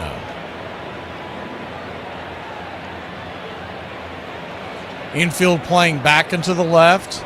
Outfield deep and straight away. A 2-0 count to Ozzie. Hart comes set, looks back the runner at second, fires it over to second. Over his head, good backhanded stab by Song. He nearly threw that out into center. There is the left-hander. Yep, Matsui's warming up the pen. I thought that's who it may be. They also have Morion, who we saw last night as well, the 2-0. Swing, chopper down the line. 2-1. So even though you got a left-hander on the hill, if Ozzie reaches, you may be getting a new lefty anyways. They may not want Olsen to see Hart for a second time. The 2-1. And he is at 41 pitches as well for a reliever. That's pretty steep. The 2-1 pitch. Upstairs, misses high, ball 3-1. 3-1 count. This feels like it's going to be a long one tonight, y'all.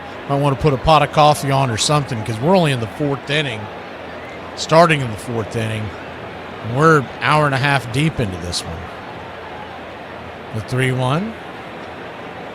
Swing, whistles it straight back.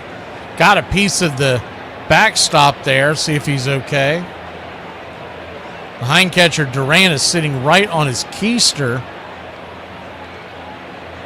And here comes the trainer out to take a look at him. He's reaching for a Snickers right now and telling everybody he's Batman. I mean, that ball clocked him right in the mouth. I don't think it got a piece of him. Nah, but I tell you what, it got the side of him. The way those new catcher's masks are, it hit the side and it probably rolled up and got a piece of his neck. Not to where he's life-threatening kind of thing, but it definitely stings.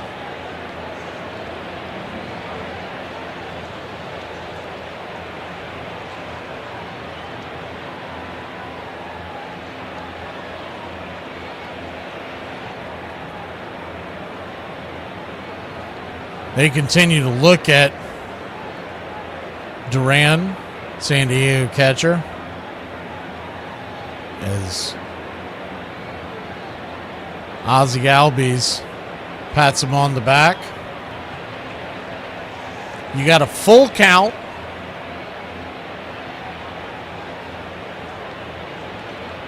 Harris is standing at second. 2 outs. Harris representing the tying run. 5-4 your score. Padres lead the Braves. And this kind of gives Hart a cheat code because he's getting a couple warm-up tosses, and they always do that when there's an injury timeout like this. But it may give him an opportunity to find himself here for this payoff pitch.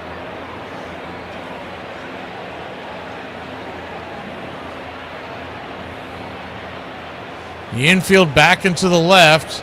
Huge hole on the right side. Ozzie Albies digging back in from the right side of the plate, open stance. The payoff pitch from Hart. Brings it. Swing pops it up. Back out of play, thankfully. And we'll do it again at 3-2.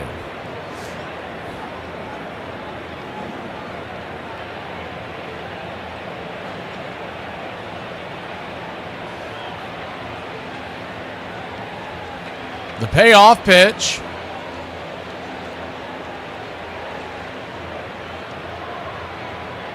Swing, laces it down the left field line. Stay fair. Stay fair. That ball's going to get down where the green grass grows. Up against the wall. The game is tied 5-5 here in the top of the 4th. Good piece of hitting by Ozzie Albies, baby.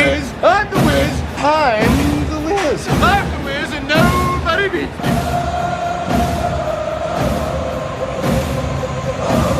Rocking and rolling, an RBI double, and the Braves have tied it up 5-5. Went down and got it.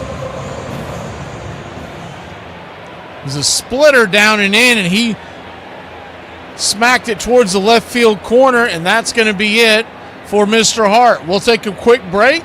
Pitching change once again, and Matt Olson versus the lefty Matsui with a 1.46 ERA.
Welcome back.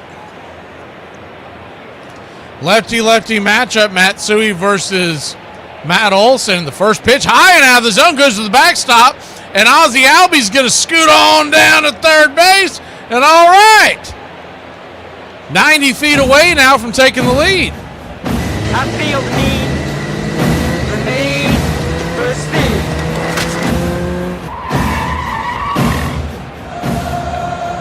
That's a good sign when a guy comes in 17 appearances at a 1.46 ERA and a 29% strikeout rate. He misses his first pitch, nowhere near the plate. The 1-0 swing, chopper down the line, 1-1. Hopefully this is the night he doesn't have it. He is a lefty specialist. So if he gets out of this, I would expect him to come back for the 5th to face Dom, Dubon, and Drake. Hopefully Matt can prevent all that. The 1-1. Brings it inside. 2-1. It's gone slider, slider. That's his money pitch.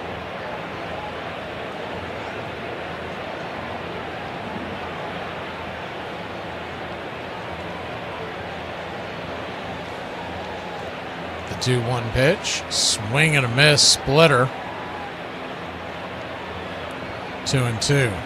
There's a four-seamer and then a splitter and slider. Those are his three main pitches. He throws them and combine about 90% of the time. He does have a sweeper and a show-me sinker, but those are his three main pitchers, the four-seam, splitter, and the slider. The 2-2. Braves have tied it up 5-5, top of the 4th. The pitch from Matsui. Swing and a miss right up in his kitchen. Four-seam fastball, and that'll end the inning. But not before your Atlanta Braves put one on the board. It's all tied up. We go to the bottom of the 4th. See if J.R. Ritchie and company can keep it where it's at. If your name's Brandon and you're from the Shreveport area, you don't know me, but you put me down as a reference for that equipment operating job. I'm assuming you got your numbers mixed up. But I just need you to know, dog, I went to war for you. Stood on all 10, son. You probably gonna get that job. Because I let them know you could run anything from a shovel to a traco to run the job, to put them in the office, clean the toilets. It don't matter. I told them how you know how to weld, electrician, certified plumber, jack of all trades, man. I told them how you don't take vacation. Got to kick him off location. Told them how only Christmas gift you need, come to work. Brandon, that boy ain't seen his kids since they was born. 10 years old. All he does, work. Put in all the overtime. Told him that you're going to bankrupt the company, how much they's going to pay you. So told him if I had 2 of you, send the rest of the boys home. Don't need them. So just saying, dog, when it comes time to them checks, just remember your boy, all right?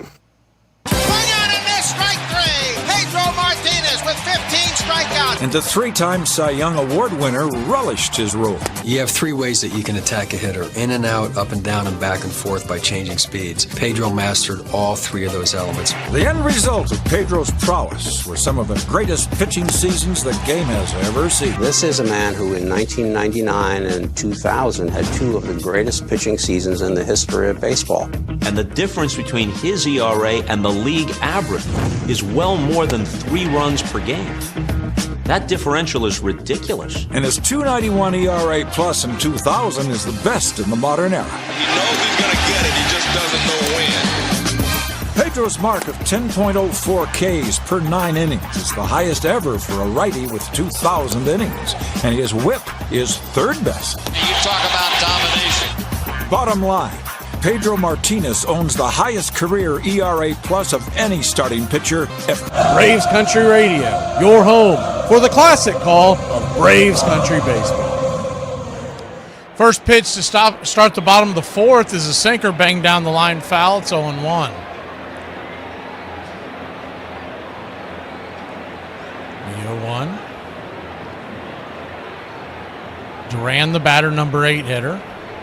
Changeup well outside wide, 1-1. J.R. Ritchie sitting at 64 pitches, 4 strikeouts, 3 walks, 4 earned, 5 across, 4 hits as well. The 1-1 pitch just misses, curveball, 2-1. Giants lead the A's 2-1. They are in the, looks like they're heading to the bottom of the 5th there. The 2-1 pitch, swing, pops it up. Can of corn, who wants it? Riley and Dubon's going to call everybody off. He'll catch it in the middle of the infield diamond, and there's 1 down.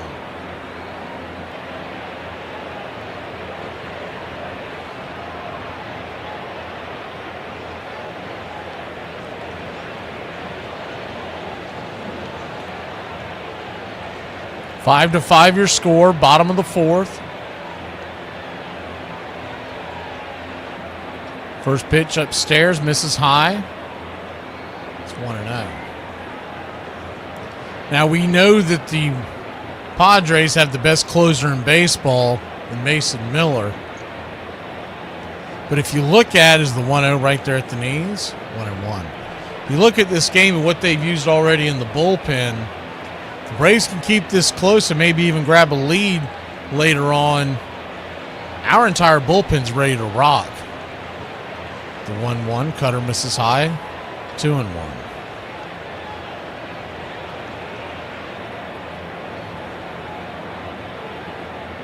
When you get blown out on Sunday and then last night they weren't going to chase a game that they were trailing in as the 2-1 misses inside, 3-1 to Song. Tatis stands on deck. You wonder if they're even going to allow him to face the top of the order again. The 3-1, down and in, ball 4. So he'll head on down to first. This would be the third time through the lineup, and J.R. Ritchie, it's not the pitch count you're concerned about. It's the fact that he hasn't had a lot of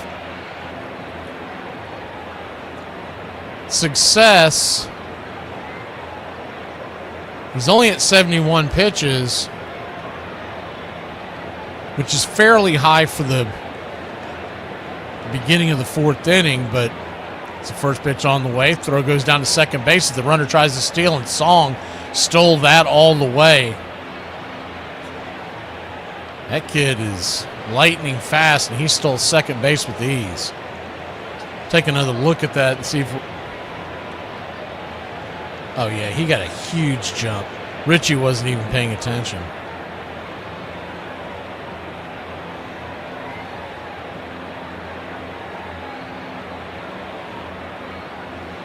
The 1-0 pitch to Tatis. Swing, chops it over to short, and they're going to throw it down to third, and they got him. Smoke him if you got him. He got him. Good heads-up play there by Dubon.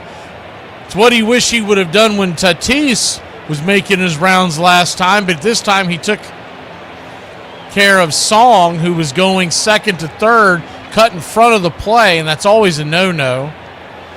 And a good throw and a great tag by Riley. It was kind of a lofty throw, but Riley applied the tag perfectly. And he got his hand caught in the cookie jar, and there's 2 down.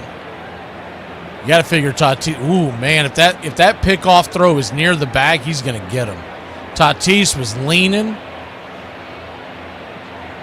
but the throw was well left of Olsen, so he had to turn by the time he grabbed it. The first pitch on the way is a sinker right down the pipe for a strike. It's 0-1. And right there, Tatis took a walking lead. He's got an enormous lead right now. The 0-1, right there at the knees, 0-2. If you strike him out right here, who cares, right? Just let him steal. Focus on the batter, but he is taking a long walking lead, as they call it. He's got a huge lead. They throw it back to first. This time Tatis is back inside, but back in time, but now you've used both of your moves, so you got to keep an eye on this here. The 0-2 count. Tatis dancing around over there. I'd still throw over there right now. Runner goes. Caught, looking strike 3. Punched him out at the knees, and that'll end the inning. Atlanta Braves 5. San Diego Padres 5. See if we can tie up this series after just tying up the game. Dominic Smith leads us off when we return. Fat, drunk, and stupid is no way to go through life, son. The faces from the past. You've walked past them many times. I don't think you've really looked at them. Go on, lean in. If you listen real close, you can hear them whisper their legacy to you. Listen, you hear it? Seize the day, boys. Hello. The world ain't all sunshine and rainbows. She did not drink the vodka. Because I drank the vodka. Objection! Please be seated, sir. This is not a courtroom. Well, I object anyway. October 11th. October 11th, October 12th, and 13th, and 14th. I drank all of those days. I drank. I'm drunk now. I'd rather fight beside you than any army of thousands. Then take it! It's yours! Tonight, we are the greatest team in the world. And you were meant to be here tonight. This is your time. Their time is done. It's over. Screw them. Guys tired? Go get all the sleep I need and I'm dead. Forget about the crowds, their fancy uniforms, and remember what got you here. Toga! Focus on the fundamentals. We've gone over time and time again. You damn dirty son of a... I wouldn't make it a habit calling me that, son. I want you to remember that no bastard ever won it by dying. You won it by making the other poor dumb bastard die. Well, that was pleasant. Nice of him to stop by, don't you think? Toga! And shepherds we shall be, for thee, my lord, for thee. Power hath descended forth from thy hand, swiftly carry out thy command. And this crowd's back into it now. We gotta do something. Absolutely. You know what we gotta do? Toga party. We can't afford to have a toga party. Toga! Toga! Toga! Toga! Toga! Toga! Toga! Toga! Okay? All right! Let's go! Let's go! Let's go! Let me hear it! Let me hear it! Let me hear it! First pitch swinging by Dominic Smith, the smack back foul, lefty-lefty matchup. Starts off the count at 0-1. The infield is back and to the right. Braves 5, Padres 5, top of 5. The 0-1 swing, pops it up. It's going to be an easy can of corn over there at shortstop, F6. Bogarts has it. One away.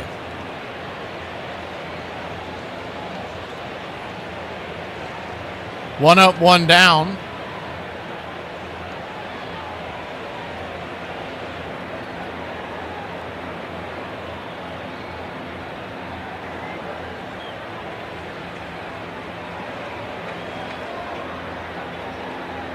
First pitch on the way is a swing and a miss slider. It's 0-1.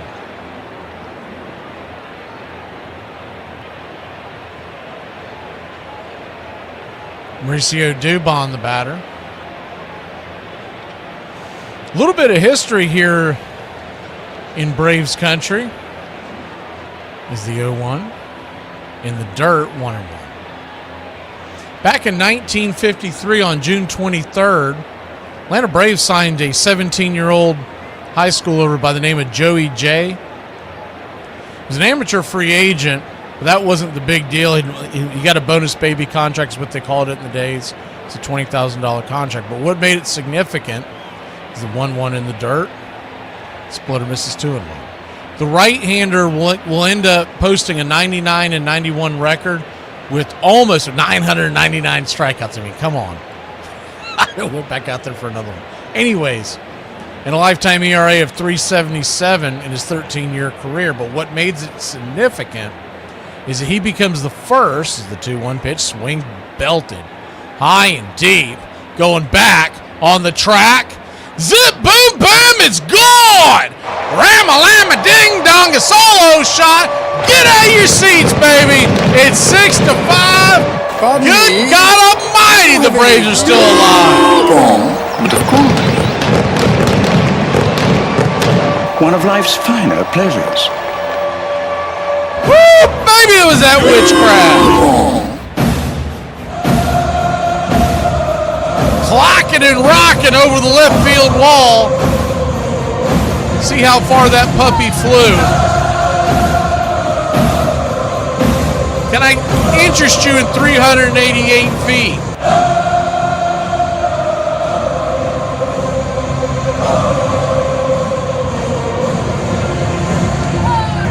Braves 6, Padres 5.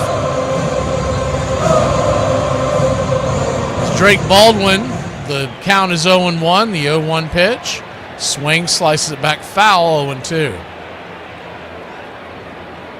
Back to that date in 1953, what made that signing from Joey J so significant, he became the first little leaguer to play in the major leagues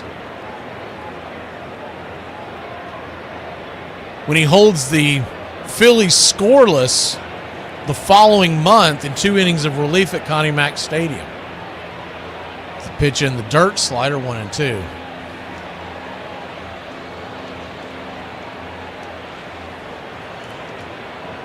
1-2.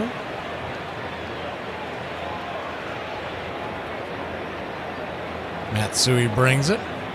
Swing and a miss. Slider, strike 3. That'll bring Austin Riley to the plate, excuse me. And you got to remember that, Little League baseball had not been going on for very long, because for years, how kids played baseball, there wasn't formally put together with little leagues. They just played pickup games around the neighborhood. First pitch swinging by Austin Riley, swung on and belted high and deep, going back on the track, and that wind's going to knock it down about 2 feet from the back of the center field wall. Just missed pay dirt. We'll be back in a flash. The Braves have taken the 1-run lead on the solo shot by Doobie. We go to the bottom of the 5th. Yesterday I was racking up to play pool with my son. He said, "Dad, you want a break?" I said, "Why? We just started." I'm telling you right now, y'all better get y'all ass back into work. If you able to get your ass up at 4 in the morning every single day and take your ass to work, then good for you, because I ain't got to get up till 6. I love y'all. All right, I have diabetes. It hurts me to pee, and it causes me to be short with my family. I can't sleep at night. The other day, I stubbed my toe and took it out on the dog. And 2 weeks ago, I ran out of vanilla ice cream and struck my wife. And then I find out my wife's been dead for 6 years. Who the hell did I hit? Bag 3. 8 strikeouts for Tom Seaver. Tom was a real competitor, and he loved winning. And right from the start, he was terrific. The finest young right-hander in baseball, Tom Seaver. The Rookie of the Year and an All-Star in '67, Seaver was an elite power pitcher who became synonymous with the term drop and drive. If you say drop and drive to anyone who pitched, they would think primarily of Tom Seaver. That's where his power came from. If I wanted to hit a Nats rear end on that side of the plate, I'd do it. If I wanted the Nats rear end over here, I'd do it. Every pitch I threw is exactly what I wanted to do. Seaver struck out more than 200 batters in 9 consecutive seasons, longest stretch of all time. He once fanned the last 10 batters in a game, part of a 19K effort in a winning performance against the Padres. Tom Seaver is the perfect example of a power pitcher that can pitch to spots, and that's an unbeatable combination. Seaver has become the 17th man in the history of baseball to win 300 games. He was voted into the Hall of Fame on 98.84% of the ballots. Welcome back. How may I help you? I thought you quit. Relapse, so how may I help you? First pitch from J.R. Ritchie misses for a ball. It's 1-0. The 1-0. Kicks and fires. Change up on the inner cut. 1-1. Braves 6. Padres 5. J.R. Ritchie with 5 strikeouts, 4 earned through 4 innings. Is the curveball upstairs for a strike. 1-2. Walked 4. That's the most concerning part of it. And he just had the one bad inning, just like Bryce Elder did the other day, and it was the second inning. Well, he scored 5, 4 of them earned. The 1-2 pitch, swing, belted. We are tied. No, the ball stays in. It falls at the top of the wall. Here comes the throw to second, barely in time, and it's a leadoff double for the Padres. I don't know how that ball stayed in the park. Somehow the wind knocked it down, and Yastrzemski played it off the very top of the wall. The way he was turning, he thought it was gone. Somehow it smacks the very top. He catches the carom and throws a very good throw to second base. But unfortunately, Jackson Merrill's got very good speed, and he was hustling all the way. Man. Manny Machado, the batter, first pitch. Inside, misses for a ball. It's 1-0. That wind knocked that down 100%. Now, the only thing is, can we get the bullpen going here? I mean, what's going on here? This kid's getting slapped around. We put 6 runs up. The 1-0. Check swing. Looked like he went around, did he? They checked down the line. He did. 1-1. They almost weren't going to challenge that. 1-1 count.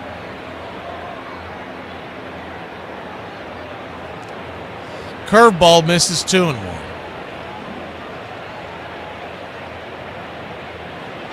Cookie Carrasco's warming up in the pen. As long as we're being aggressive, the 2-1 chops it foul down the third base line, 2-2. Did Brian Snicker sneak back in that dugout? What's going on here tonight?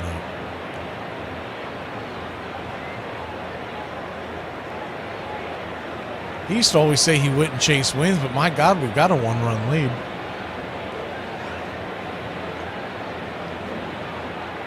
The 2-2 inside. Just misses, full count.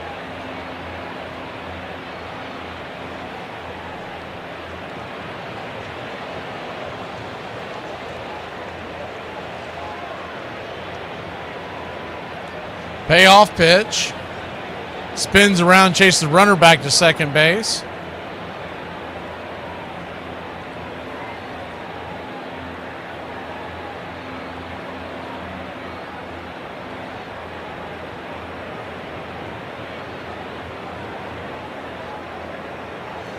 Braves 6, Padres 5, nobody out. The full count.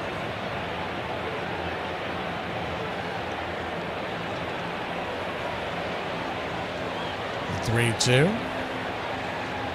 Richie brings it. Swing. Smacks it high. Not very deep. Harris is underneath it, and he'll make the catch and flip it back into the infield, one away. Runner stays put at second base. 75% of this world is covered by water. The rest by Michael the Hawk Harris. One down. Bottom of the fifth. Now you're playing with fire. Gavin Sheets coming to the plate. He has hit some mammoth shots against the Braves in the past. He's 0 for 2 on the day. The last time was a deep fly to center. First pitch is a curveball, outside wide for a ball. It's 1-0. Bogarts, the right-hander, is on deck. Wagner, the designated hitter, is in the hole. The 1-0. Drops the changeup at the knees. 1-1. So 1-1 count.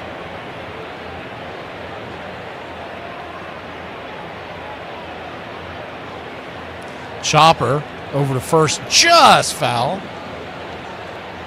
For you country club members,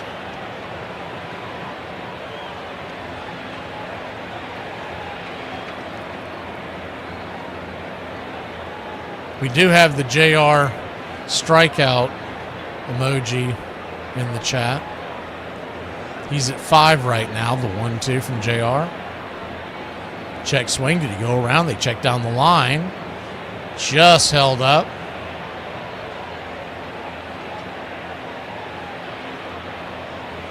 And I think the future's bright for J.R. Ritchie, but it just seems like he was rushed. And because of injuries, they've kept him up as the 2-2. Flips it over to second real quick. You're hoping to hear some good news about Hurston Waldrop. He pitched pretty well the other night, but he did have issues with the walks, but all in all, his numbers were pretty good. The 2-2 pitch, swing, punches it back, foul, four-seam fastball, 95 miles an hour. He just kind of reminds me of when Didi Fuentes came up last year, and you could see the talent, but you knew he just wasn't quite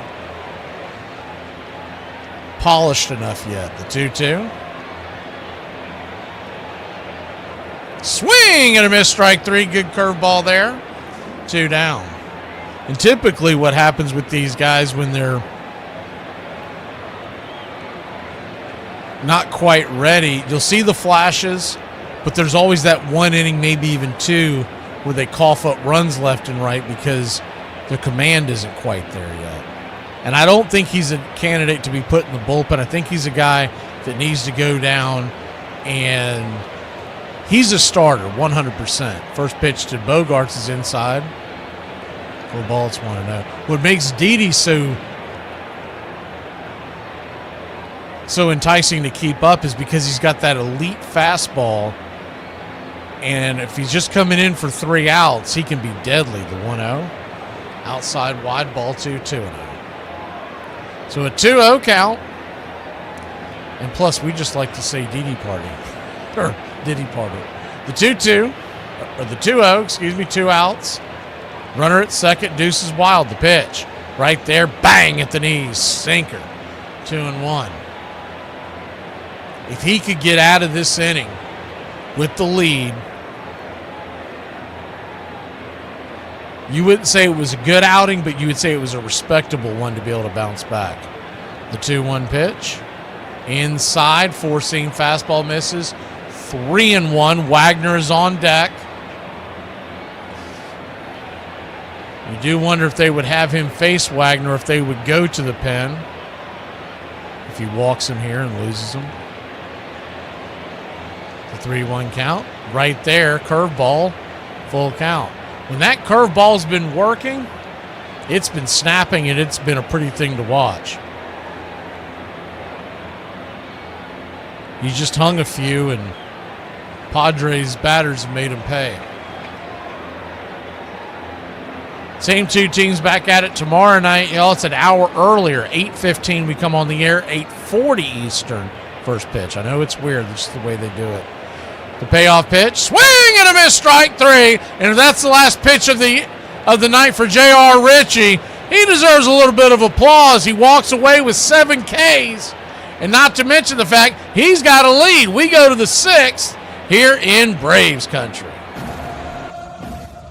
This day in 1917, after the Boston Red Sox starter Babe Ruth walks leadoff man Ray Morgan on 4 pitches, home plate umpire Brick Owens ejects him when their shouting match concerning called balls and strikes digresses into a physical confrontation.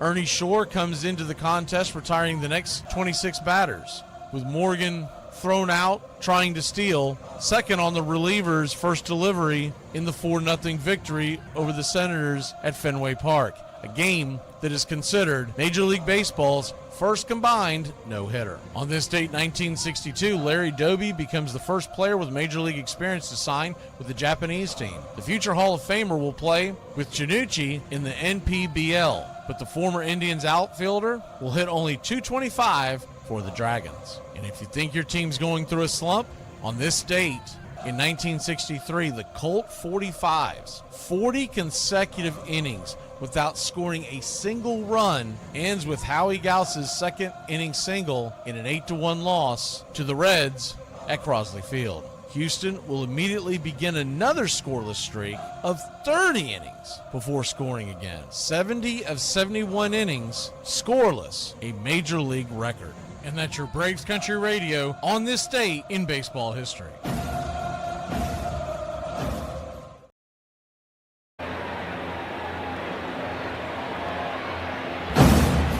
For about 70 cents, you can buy a can of soda, regular or diet. For about 70 cents, you can also buy a cup of coffee. For about 70 cents, you can buy a pack of gum, plain or sugarless. For 10 cents a day, you can buy the Country Club for Braves Country Radio.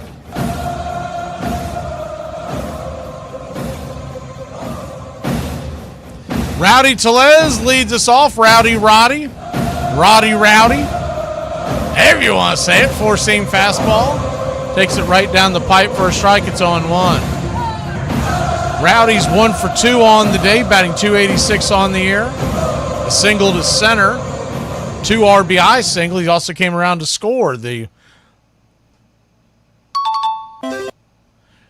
0-1 inside right there. It's 0-2.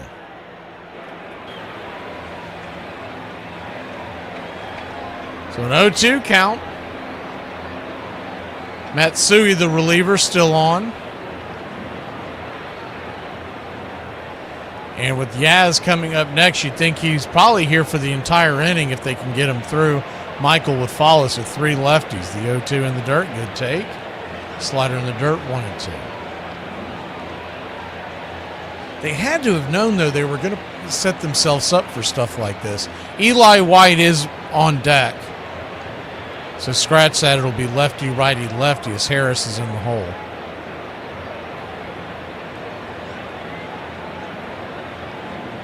1-2. Lifts it. High into right center field, but not deep enough. Drifting over, making the catch is Jackson Merrill, the center fielder, and there's one away.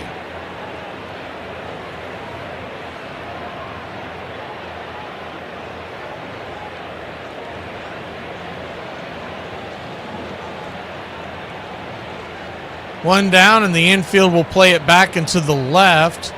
Eli White, the batter.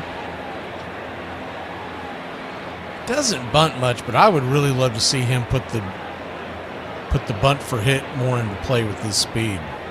First pitch on the way is high and out of the zone, four-seam fastball. It's 1-0. If you look at the way that defense is sitting back into the left and the first baseman playing well off the bag, if you punch a bunt to the right side, it is going to be damn near impossible to get Eli White with his speed.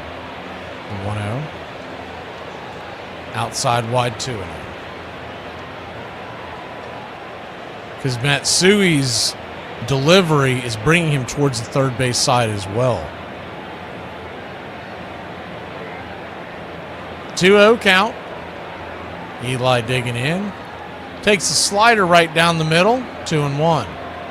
Eli with the high socks. Blue socks with the gray and red stripes. Great baseball look. The 2-1 to the book of Eli. Swing and a miss. Blew it right by him. 91 miles an hour. 2-2.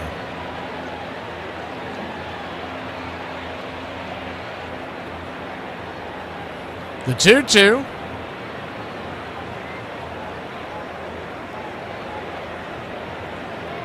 Kicks and fires. Swing. Sprays it towards center field. That's down for a base hit. And Eli White. All right, all right, all right. Book of Eli. For our sake, both thorns and thistles it shall bring forth for us. 1 out single. And he's in scoring position the moment he wakes up. So we'll keep an eye on Eli standing over there at first base.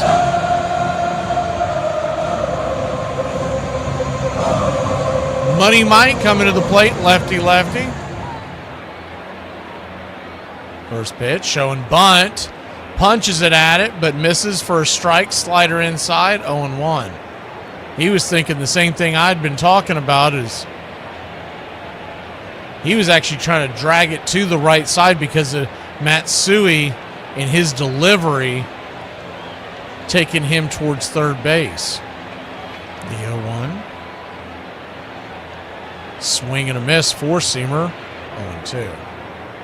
He got that down. Even if they did get Harris, regardless, you're going to have full-blown chaos on the base paths because with Harris's speed going down first and Eli heading to second, they've got to go cover third or Eli could go around. The 0-2. Slider in the dirt, 1-2.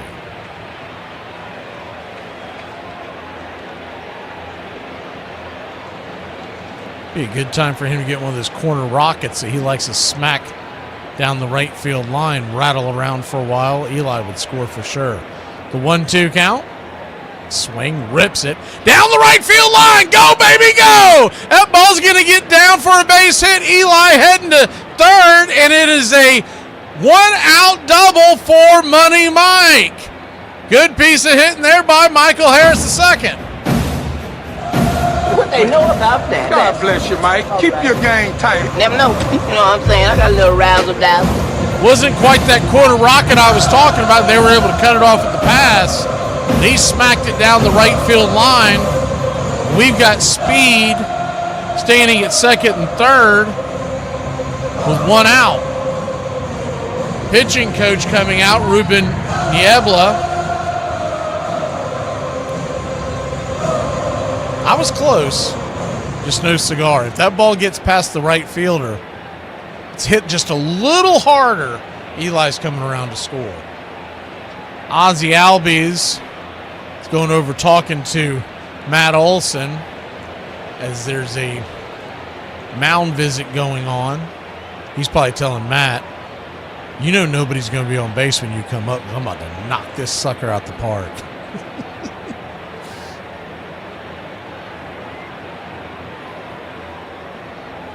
I don't think there's any way they're pitching around Ozzie to get to Matt Olson. That would be kooky dukes talk, but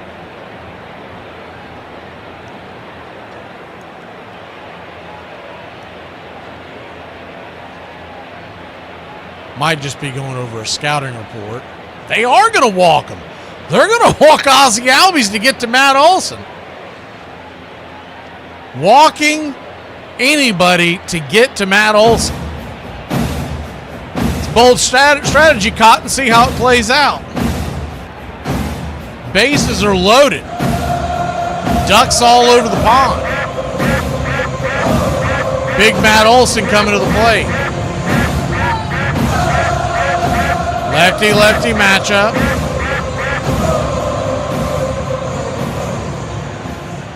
First pitch on the way. Swing. Saws it off foul.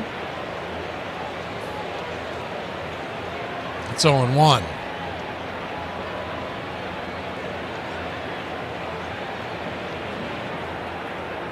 The 0-1.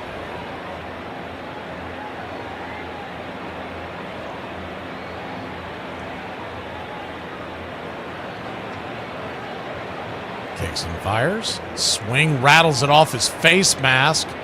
It's 0-2. The slider, man, I'll tell you what, Duran's getting beat up back there tonight.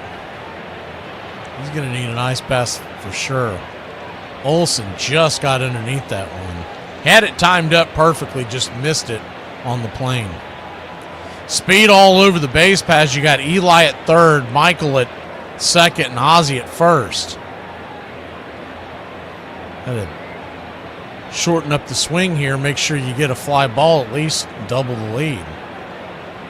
The 0-2. Matsui brings it. Swing. Slaps the four-seamer down the line, fouling out of play. 0-2 once again. Olson 0 for 2 on the day. He walked in the second, and that was good enough for an RBI.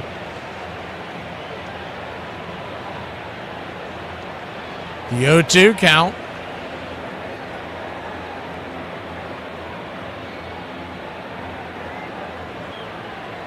Brings it. Oh, right there at the knees. Strike three. Matt Olson wants to challenge us. I don't know if he's going to get it. This was right there. Too close to take, that's for sure. And Matt Olson, he gone. Wrong, wrong, wrong, wrong. So you can wipe the Braves clear of any ABS challenges. You're wrong. You're wrong. It's right there at the kneecaps. And though this umpire's been a little off tonight, he's not nearly as bad as Livensparker was last night. You got to swing when there's two strikes. And the ball's right there. Dominic Smith, the batter, lefty-lefty once again. First pitch, upstairs, misses Hyatt's. 1-0. I'm a little surprised they're not pinch hitting Mateo here. Mateo has played the outfield before. The 1-0. He hits left-handers very well. Pitch, swing, pops it up. That'll end the inning. Where are we at here? The catcher makes it. Juggle it a little bit, F2 in your scorecard, and that'll do it. Braves still lead by only one. Golden opportunity missed. We go to the bottom of the sixth. You most certainly have heard of Ted Williams, one of the greatest hitters of all time. But have you heard of Ted Williams, the pitcher? On August 24th, 1940, the Red Sox were facing off against the Detroit Tigers at Fenway Park in the first game of a doubleheader. Ted Williams would struggle at the plate that game, going 0 for 4 with a strikeout. The Red Sox didn't fare much better. Their starting pitcher, Joe Heving, would allow 7 earned runs in just 2 1/3 innings. The next pitcher up, Yank Terry, didn't fare much better, giving up 4 runs in just 2 innings of work. Going into the 8th inning, things were looking bleak for the Red Sox, who were trailing 11-1. Manager Joe Cronin would make one last pitching change, calling on a tall right-hander from left field. He was calling on Ted Williams to finish the game. In his only pitching appearance in his career, Williams would handle himself pretty well. In 2 innings of work, he allowed 3 hits and 1 earned run. His biggest moment would come in the 9th inning when he struck out Rudy York on 3 straight pitches. Prior to that at-bat, York had drove in 5 runs with a homer, a double, and 2 singles. Even though he was solid on the mound that day, he never again was asked to pitch, and thus ended the pitching career of Ted Williams. Have a story about a Hall of Fame hitter coming in to pitch? Share it in the comments. Roger Clemens broke into the majors in the mid-1980s. He brought a whole lot of heat. Right down the center of the plate and just overpowers. I'm a power pitcher. I enjoy the second part of that because I can pitch. Case in point, 1986 when he was the All-Star Game MVP and won both the AL Cy Young and MVP awards. In the decade of the 1980s, without question, Roger Clemens was the most dominant pitcher in the game. His 13-year run in Boston was marked by a pair of incredible feats. Clemens has set a major league record for strikeouts in a game. 20. He's the only man ever to reach those heights twice.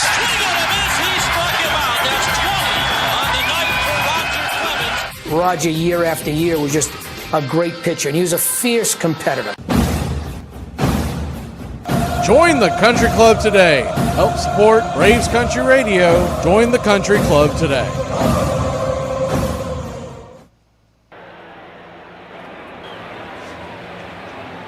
Cookie Carrasco coming on for the sixth inning. Braves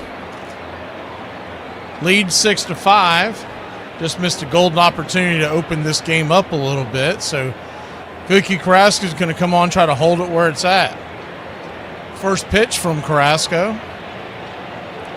The changeup that just missed the zone, and he's been calling them low all night. A little surprised he didn't call that one. It's 1-0. Will Wagner 0 for 1 on the day, the 1-0. Four-seam fastball right down the pipe for a strike, 1-1. 1-1 count. Man, if you were playing fantasy baseball back in 1933, is the 1-1, fouls it down the line, out of play, 1-2. Eli White is now in the outfield defensively, came on for the Yaz, and he is in right field. Mateo has gone to short. See, it makes even less sense. You want to hear this? The 1-2 down and away, 2-2. Mateo is at shortstop. Dubon moves to left field. Why the hell didn't Mateo bat for Dominic Smith, who can't hit lefties? That's bad managing right there. The 2-2. Fouls it away. He took Smith's spot, so it's not like they put him in left and brought someone else in. That was bad. Anyways, Braves lead at 6-5. The 2-2. Swing, rifles it back foul. We'll do it again. It's making them work here. Back in 1933, Joe Cronin set a major league record by collecting 15 hits in 4 games. The 2-2 swing, chops it foul. Imagine he was on your fantasy league. He'd be dancing in the streets. A 2-2 count. He was the player manager at the time for the Washington Senators. He had 2 4-hit games and a 5-hit game. And on this date, he went 2 for 5 to complete the 15 hits in 4 games. The 2-2, swing, punches it foul. This will now be the 9th pitch of the at-bat. That is unbelievable.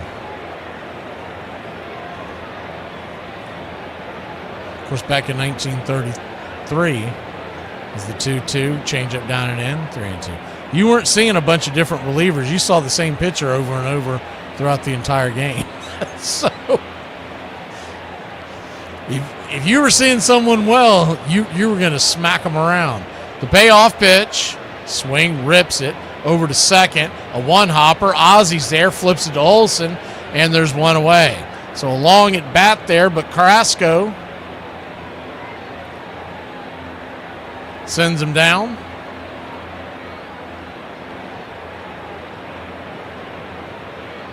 And that'll bring the number 8 hitter Duran to the plate.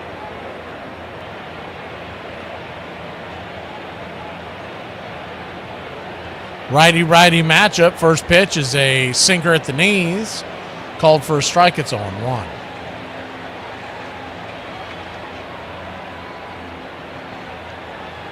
The 0-1.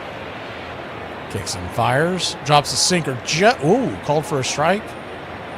He's not going to challenge it either. It's 0-2. We'll take it.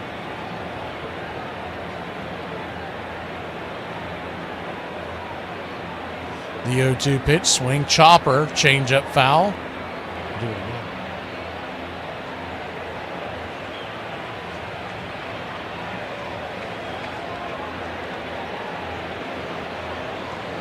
The 0-2 count. Inside, changeup just misses. He was trying to get that changeup to hit him in the quad there as it went by, trying to take one for the team.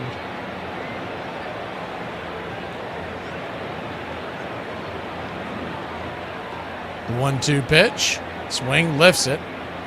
Into right field, and coming in, making the catch.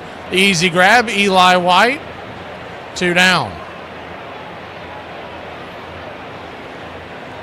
There's another odd thing that happened in 1946 on June 23rd.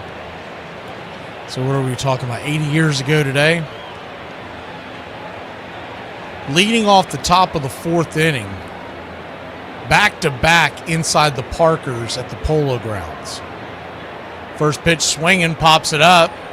I'll sell you a song for an out. Song will be down on an F3 in your scorecard, and that'll end the inning. Good job by Cookie Carrasco. They go down 1-2-3. We go to the 7th inning here in Braves country.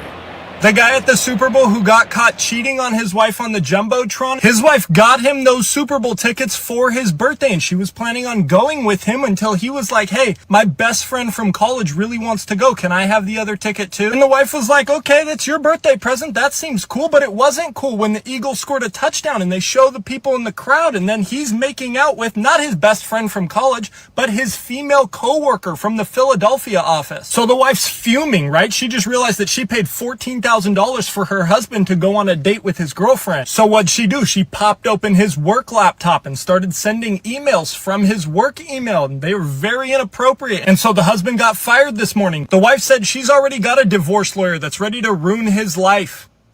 There are generations of fans who never got to see just how good Stan Musial was. We've sort of lost an image of Stan Musial. Became more of kind of a funny old guy who would show up and play the harmonica on Old Timers Day. And there it goes. A home run over the right field screen. Musial's teammates gather at the plate to greet the hero. Some young player said, Stan, how come you're happy all the time? And he said, kid, if you knew you were going to hit 340, you'd be happy too. Stan actually hit over 340 7 times in his career. Musial smashes a home run into the seats in left center. That led to a .331 career average, including 7 batting titles. He stood back in the box and he lunged into the ball. With his unorthodox stance, Musial hits to all fields. If you pitch him outside, he'd hit laser beams to right field. And if you pitched him in, he'd hit laser beams to left field. Right side on is into left field. Hit number 3,000. Musial ran first on his way to second with a double. Musial wound up with over 3,600 hits and was regarded pretty well as the preeminent hitter in the National League during most of his years. Braves Country Radio, your home for the classic call of Braves Country Baseball. Braves lead this one 6-5, and the right-hander Morgan is coming on. David Morgan, a 4.82 ERA. Righty-righty matchup. Mauricio Dubon takes the first pitch, four-seam fastball, right down the pipe on the outer edge. It's 0-1.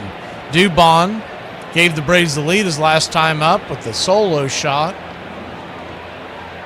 382-foot home run in the 5th inning. The 0-1.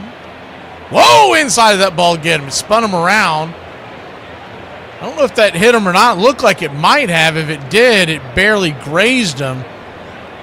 Nothing else, it woke him up. That's some smelling salts right there. 98 miles. That just missed his arm. I don't know how it missed it. Maybe that's why Dubon's always walking out of the batter's box.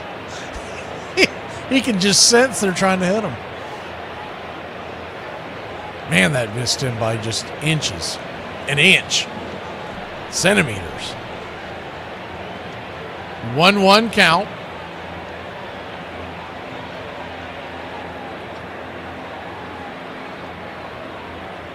Swing, lifts it. High into left field, and that'll be an F7 in your scorecard, and there's one away.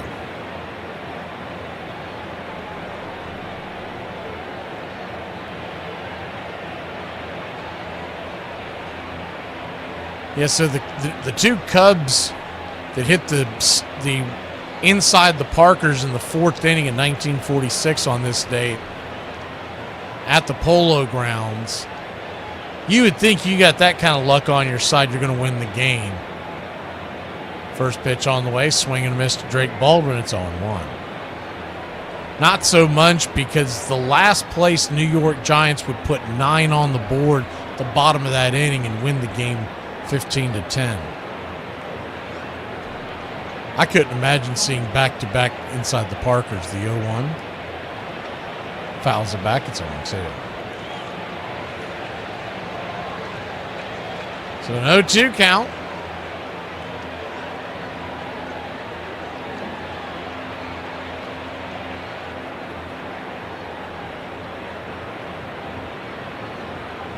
Pitch in the dirt, 1-2. Drake Baldwin's just been struggling mighty at the plate, and tonight he's 0 for 2 with 2 strikeouts and a hit by pitch.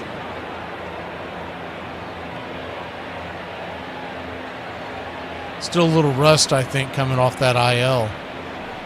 The 1-2.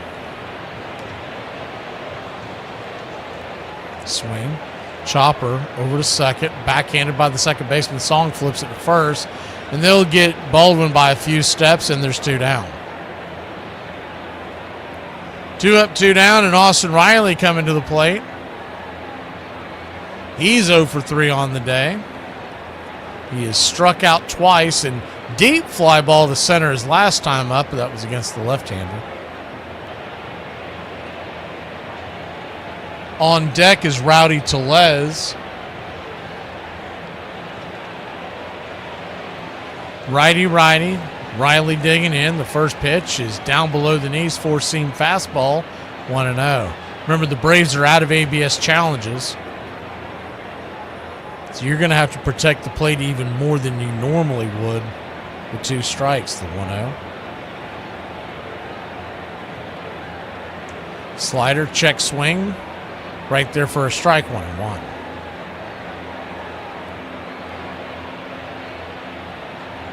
One count.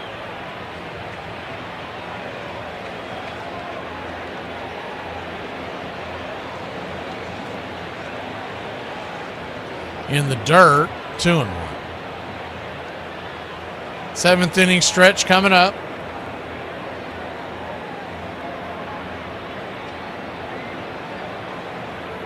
The 2-1 pitch.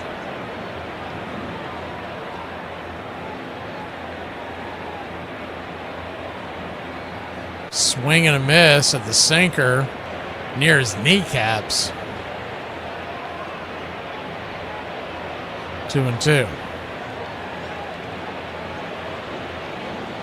Not sure what he was swinging at there. That pitch was coming down and in on him, and he had the count is in his advantage. The 2-2 in the dirt, about a 45-footer bouncing to the plate. Morgan slipped. I think that had a lot to do with it. Hell, I'm surprised Riley didn't swing at that one. It hit the grass before the lip of the dirt that heads towards home plate. It hit the grass portion. I think it might have actually smacked that lip, which is why it was almost like a shotgun blast to the catcher's chest. He has taken a beating tonight. The payoff pitch, down and in, ball 4. So he'll head on down to first. He doesn't get on much anymore, so we got to play his. You're my boy, Blue! We're going to play his clips when he gets a walk. Blue, you're my boy! Yeah, Chop, that's exactly what it looked like. It looked like cricket. That catcher, Duran, I guarantee you this, he's not in the lineup tomorrow. He is going to be on ice tomorrow. Rowdy Tellez, 1 for 3 with a 2-run single. First pitch, takes a 4-seamer below the knees, called for a strike, and once again we can't challenge it. It's 0-1. It's a perfect example there why you need that challenge. That pitch was below the zone for sure. The 0-1. Swing. Lifts it out to left field and making the running catch, sliding catch out there is the left fielder Taylor. Nifty play, and that'll send us to the bottom of the 7th. Time to get up and stretch. The Braves lead it by only 1 here in Braves country.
Cookie Carrasco is back out there for another inning of work as Fernando Tatis takes the first pitch, a strike changeup.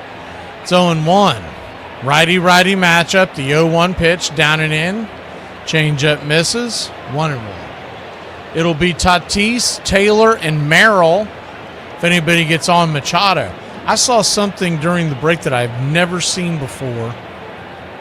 Is the 1-1 swing and a miss, 1-2. And that counts Braves broadcast and the out-of-town broadcast. I always have one device on one and one on the other so I can see both angles, but also they always tend to screw one up at some point. The 1-2. Check swing changeup misses. 2-2. They had like an All-State or one of the, it had to be All-State because they call it the good hands play, best defensive play of the game. And the road Padres is the 2-2. Inside, changeup misses, full count. The road broadcast for the Padres, they chose the best hands play was Dubon throwing over to Riley and Riley tagging out the runner.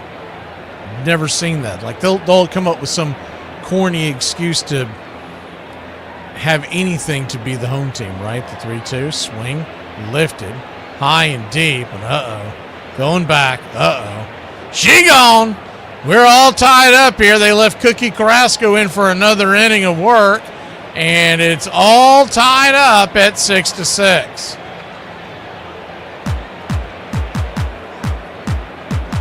Just do not understand what Cookie Carrasco is doing in a high leverage situation. But now the game's tied, and it's back to the drawing board. That was a hanging changeup. That was an old baked potato sitting on the middle of your plate, and he did not miss it.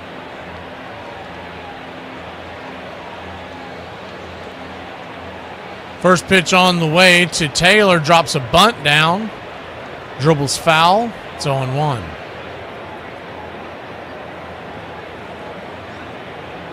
Once again, they've got a well-rested bullpen. It doesn't make a ton of sense.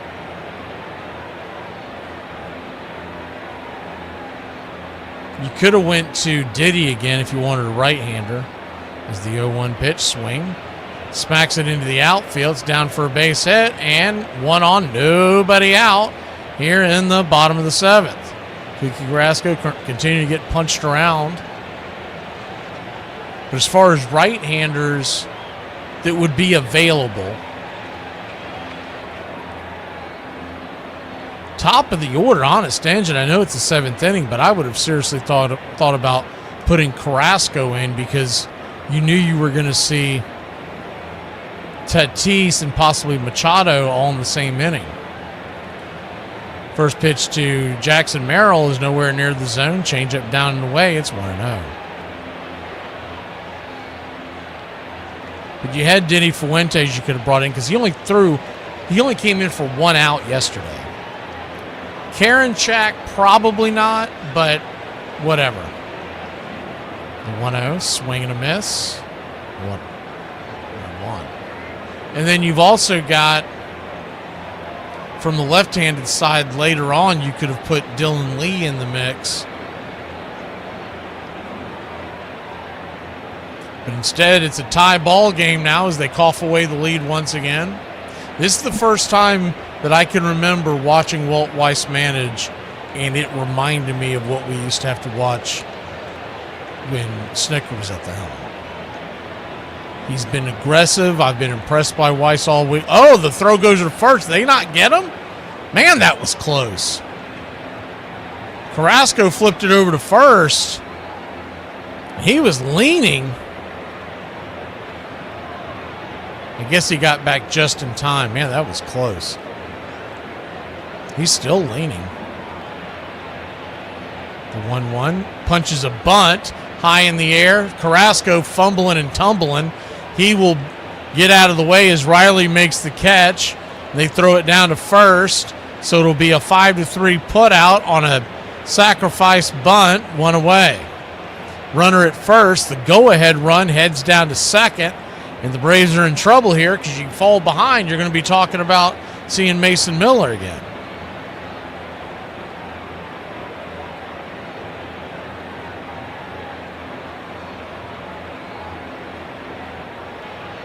Good stretch by Olsen. That was a tough play for Riley. He had Cookie Carrasco tumbling next to him, trying to make some kind of diving catch, but he was nowhere near the ball. Valiant effort, but nowhere near it. Manny Machado coming to the plate now. And they're still leaving Cookie Carrasco in. I'm starting to think that Walt Weiss took the Padres to win this series. Righty-righty matchup. They flip it over to back to second. Good play by Ozzie as Carrasco almost threw that out into center field.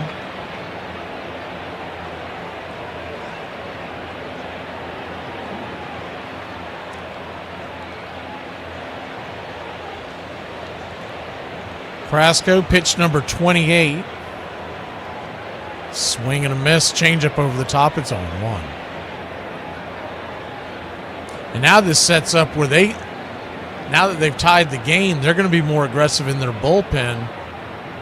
And you're talking about still having Jason Adam, Morion, and Mason Miller all available. 0-1 down and in, 1-1. If they don't end up coming back and winning this, you can put this 100% on the way this game was managed because they fumbled this lead. The 1-1 swing lifts it into center field. Making the diving grab out there is Money Mike. L8 in your scorecard. Circle that, baby. 75% of this world is surrounded by water, covered by water, the rest by Money Mike. Wow, what a catch. He was coming in like a heat-seeking missile. What they know about that? God bless you, Mike. Keep your game tight. Never know. You know what I'm saying? I got a little razzle-dazzle. He almost doubled off the runner. The runner was thinking about heading towards third. He probably didn't think there was any way he's going to catch that. Gavin Sheets is coming to the plate, and that means Dylan Lee. Daylight and $1 short. Walt Weiss will go and get Carrasco, bring Lee in. We'll be back in a flash. Pitching change here in Braves country.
Welcome back.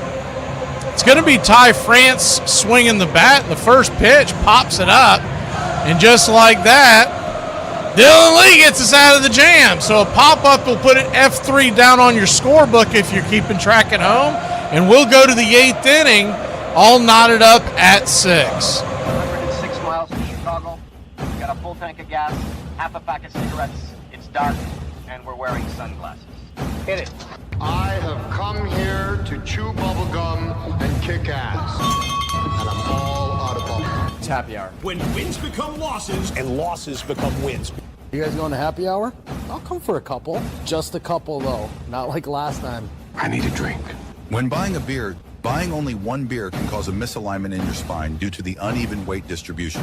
This can cause unnecessary back pain and potential spine issues. To prevent this, carry 2 beers, ensuring your body is balanced and proper health maintained. Afternoon, everybody. Put my pants on, one leg at a time. Does Barry Manilow know that you raid his wardrobe? Guess what? I got a fever, and the only prescription. Ladies and gentlemen, we interrupt our program of dance music to bring you a special bulletin from the Intercontinental Radio News. You're in Braves country. Everybody drink a beer. They're making it laws where you can't drink when you want to. This stinks! Pretty soon we're going to become this country. This is total BS! Oh, yeah. For me and the Lord. You gotta understand it. We're on a mission from God. I'm on the radio every day!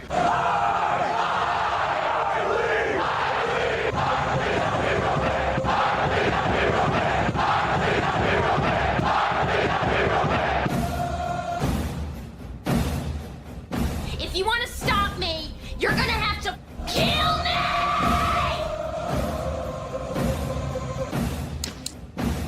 And you, music lover, you're next. You're so drunk you can't hit nothing. In fact, you've probably seen trouble. I have 2 guns, one for each of you.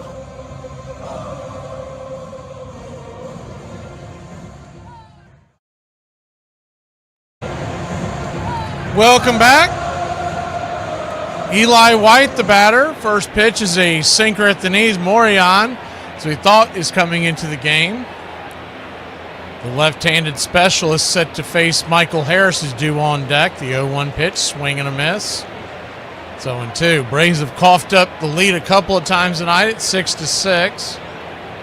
They once led this thing 4-0, fell behind 4-5. Then tied it up in the 4th to make it 5-5 and took the lead in the 5th at 5-5, at 6-5. The 0-2 swing and a miss, blew it right by him, and there's One away. And then Cookie Carrasco was brought in for 2 innings and gave up a run. All in all, pitched okay. He just shouldn't have been in a high-leverage situation with the lead late in the game. And that's where we stand at 6-6. They just tied it up in the bottom of the 7th. Michael Harris II bringing the swing on the very first pitch he sees, and it's hit down deep down the right field line. That ball's going to bounce off of Tatis's glove, and Michael Harris, sometimes it's better to be lucky than good. He'll stand at second base. We'll see how they rule this. It should have been caught, but in Tatis's defense, the second baseman's song. God bless you, Mike. Keep your game tight. Never know. You know what I'm saying? I got a little razzle-dazzle. Was running towards Tatis, and I think Tatis thought they were going to collide, so he ended up alligator arming the ball, and it bounced off his glove. It is a fielding error by Tatis, but man, honest engine, that wasn't Tatis's fault. Song almost ran him over, and he was making a little business decision there, trying to avoid him. First pitch to Ozzie Albies is inside for a ball. It's 1-0. They're going to challenge this, and they will get it right. So make it 0-1. He said something to the umpire, too. It's best not to gloat when you get one right.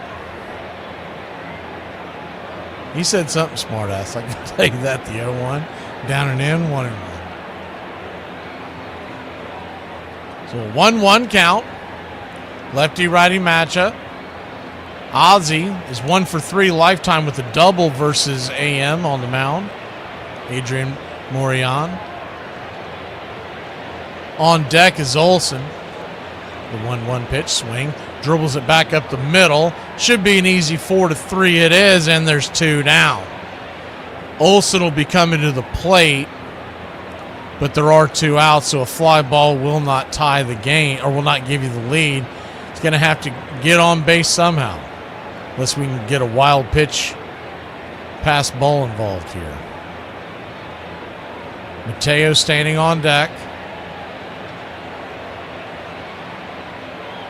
Lefty-lefty matchup. Remember that they believe they can get Olsen out with the left-handers because they walked the bases loaded to get to Olsen with the lefty on the mound. It wasn't Morion, but he's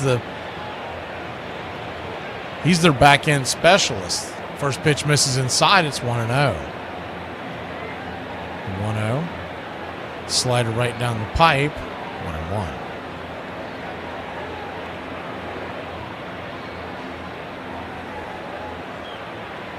One count.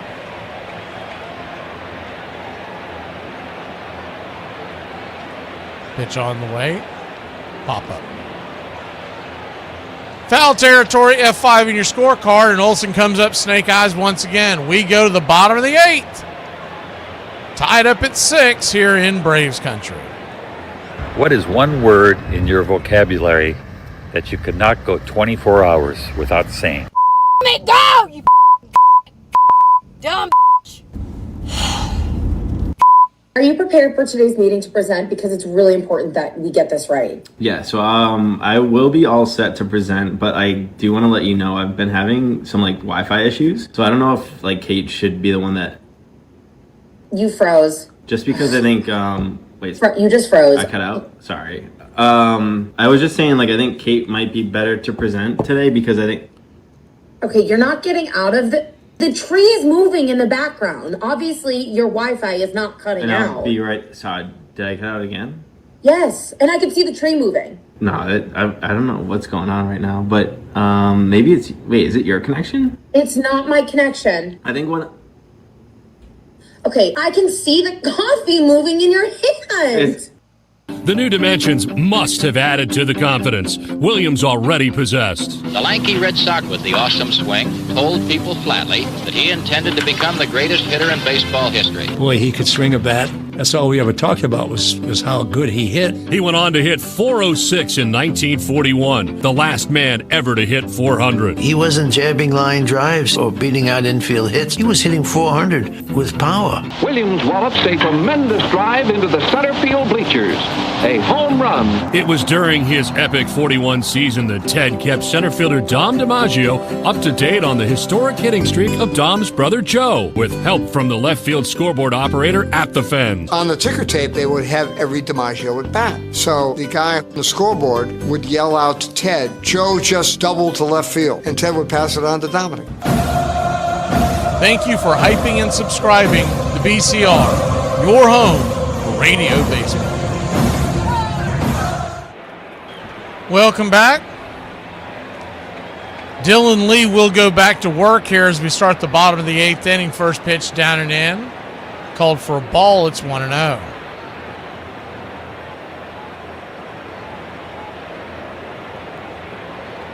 The 1-0 to Xander Bogaerts. Swing and a miss. Change up over the top. 1-1. Yeah, I can tell you all right now, I'm all for the Ghost Runner. Kiss my patootie. The 1-1 count, swing and a miss. 1-2. Y'all didn't call that 18-inning marathon in the World Series last year. That was brutal.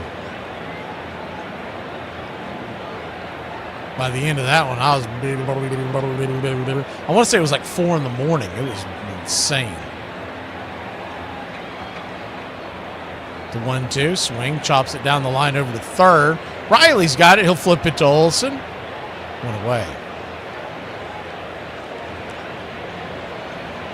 I'm like, if it's tied after like 13 innings, let's go to a hopscotch championship to see who the winner is.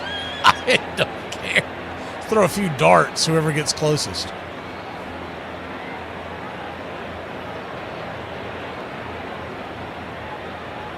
Yeah, it was late. I know that much, Chop. First pitch is outside. Slider for a strike. It's on one. And y'all forget, like a lot of times I have to do post-game shows for different these local radio stations. That night I had to do a post-game. The 0-1 chops it back foul. It's 0-2 because it was the World Series. And so I know I did not get to bed that night until just about the time the sun was coming up. Mason Miller is warming up in the pen, so that's who we'll see in the 9th. The 0-2 in the dirt. 1-2. In a perfect world, we keep San Diego off the board here, and you can have Suarez in the 9th, and then if it goes to extras, you could have Iglesias. The 1-2. Swing. Lifts it. High into right field. Underneath it is Eli, and there's 2 down. Or you could flip-flop it. You could very well do Iglesias in the 9th. Really depends on your philosophy. You could do Iglesias in the 9th and then Suarez in the 10th.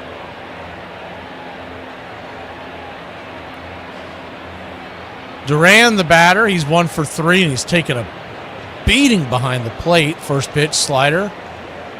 Went around on the check swing. It's 0-1.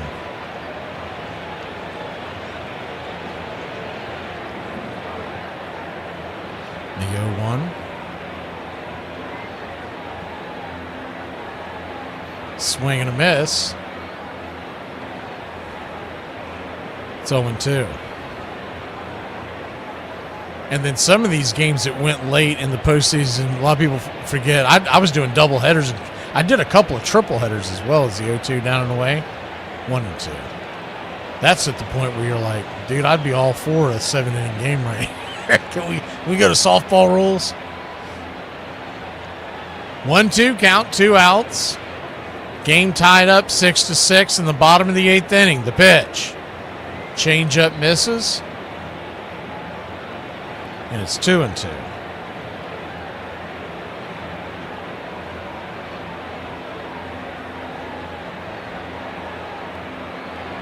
The 2-2.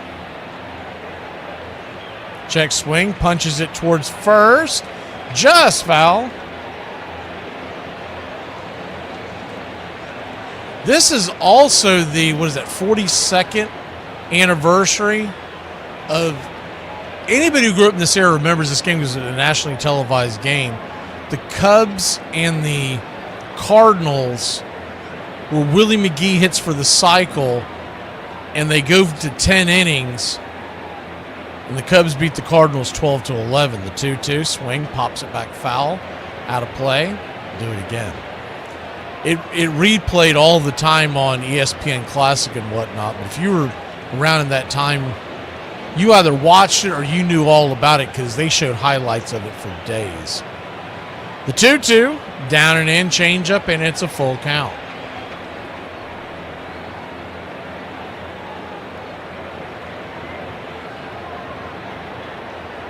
Full count, standing on deck is the number 9 hitter Song, the payoff pitch. Swing, chopper, over to short. Mateo's got it, fires it first, and we'll head to the 9th inning. All tied up at 6, looking for that W. There's something. I'll say there's something.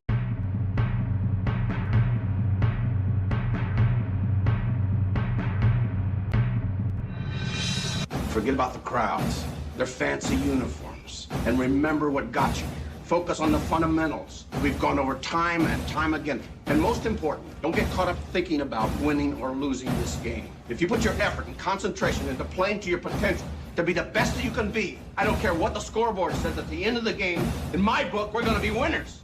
Okay? Let's go! Let's go! Let me hear it! One game.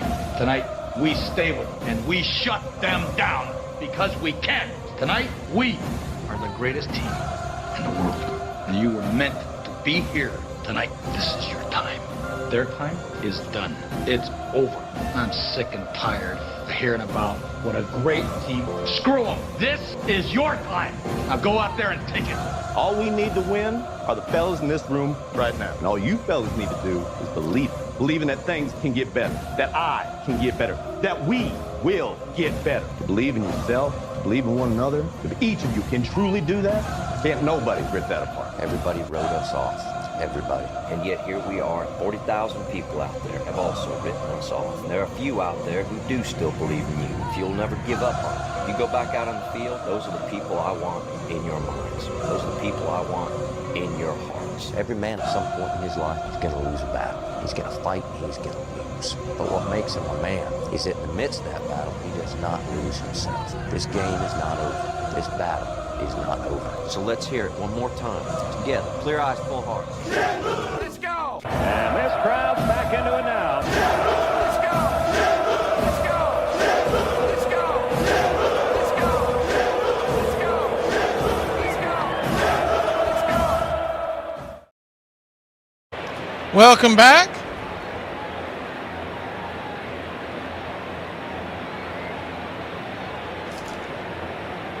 Six to 6, your score, and Jorge Mateo coming to the plate facing Mason Miller. Isn't that fun for your first at bat of the night? Swing and a miss at the four-seamer, 100 miles an hour. It's 0-1. The 0-1. Swing. Fouls it back. 0-2. Two main pitches you'll see from Miller is the four-seamer comes in triple digits, anywhere from 99 to 102 miles an hour. Then he's got a slider. It's about 15 miles an hour slower. Around the high 80s, 87, 88. The 0-2, swing and a miss, slider diving down. You just got no chance at that damn thing after seeing two pitches that were up around your eyeballs at 100, and that one just drops off the table. They call it a slider. It's really more of a sharp curve, but nonetheless, one away. One down, and Mauricio Dubon, the batter. He's 2 for 4 with the home run. First pitch, just below the knees, 101 miles an hour. It's 1-0. It will be Iglesias in the 9th, so that's interesting. That's the route they go. Usually you use your closer when you're on the road as the 1-0 pitch. Swing, dribbles it over to first. Miller will cover the bag, and there's 2 down. Would have liked to have seen the Braves take some pitches against Miller. He pitched last night, and you want to ensure that A, you don't see him tomorrow, but B, let's not see him if this thing goes to extra innings. Mason Miller with the highest strikeout rate in Major League Baseball at 51%. Duran does have a lower ERA than him. Drake Baldwin, and wouldn't this be a confidence builder if he could get off the schneid and get one off of him. First pitch is a four-seamer up and out of the zone. It's 1-0. Such a good guy. You hate to see Drake struggle like this. But you know it's eating him alive, the 1-0. High and out of the zone. Ball 2-0. He is 0 for 3. We've seen him lose about 30 points off his batting average in the last month. A little more than 30, if we're being honest. The 2-0. Drops the slider right there. 2-1. On deck is Riley.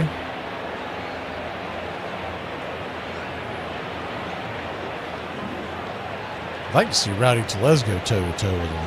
The 2-1 right there for a strike. Wide strike. I don't know if that hit the zone. It doesn't look like that it did, according to the pitch cast. But nonetheless, we have no challenges left. San Diego still has theirs. The 2-2. Outside wide 3-2. Won't matter if this goes to extra innings because they reset and they give you one per inning. Full count. Riley stands on deck. Probably terrified. The payoff pitch. Swing and a miss, strike 3. And he went for the slider down around his ankles, and that'll end the inning. We'll head to the bottom of the ninth. Eyeglass time here in Braves country. Yeah, just a sec. Is there an Udi Pantuso here? That's you, Coach. Speaking. I'm not a drinker. I can honestly say I never had a beer in my life, okay? It's one of my only good traits. I don't drink. I've never had alcohol. I've just, for whatever reason. Can you imagine if I had? What a mess I'd be. I'd be the world's worst. We need to talk. I think this relationship If you leave me, I will kill myself. Major League Baseball could not have asked for a greater superstar at the turn of the 20th century than Christy Mathewson. Matty was one of baseball's first marquee stars. Handsome and well-educated, he left college for pro ball and landed with the New York Giants in 1900. Mathewson is an iconic figure as the popular hero of his era. He was the first real pitcher who had a repertoire of pitches. I mean, he was a guy who could throw a fastball, and he had a variety of breaking pitches. Some broke in, some broke out, some broke up, some broke down. And he had a great curveball and an out pitch that he called a fadeaway. Later to be called the screwball, Christie used his fadeaway to compile more than 2,500 strikeouts during his 17-year career. His fadeaway, a strikeout pitch. It was a killer pitch. It was used in the pinch. And in the pinch, Mathewson excelled, leading the Giants to their first World Series title in 1905 with one of the all-time postseason performances. He pitched 3 games, won 3 games, and all of them were by shutouts. 3 years later, the Christian gentleman dominated his league, capturing the pitching Triple Crown for the second time in his career. It is clearly one of the greatest pitching seasons ever, winning 37 games. He also saved 5. Christy Mathewson was largely responsible for 42 wins, which I think is just remarkable. Think of it. This is a guy who was leading the league in strikeouts year after year and suddenly became the guy who led the league in fewest walks per 9 innings year after year. His 373 victories are tied for 3rd all time.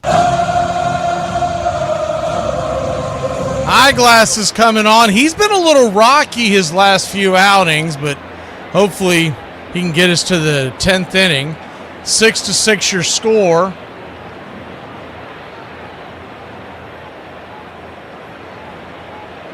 Iron Lung's probably in some version of Padres prison right now.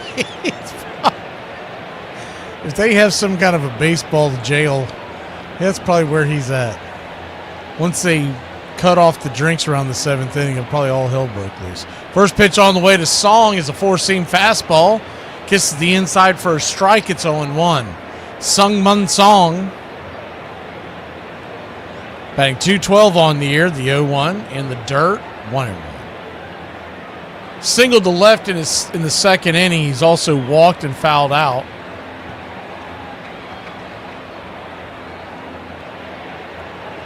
The 1-1 chops it foul. 1-2.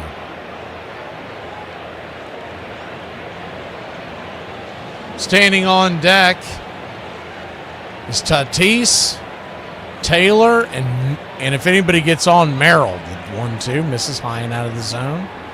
2-2.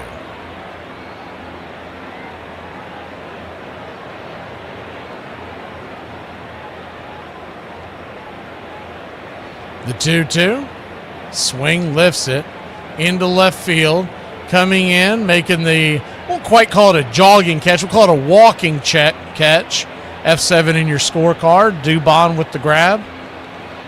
One away.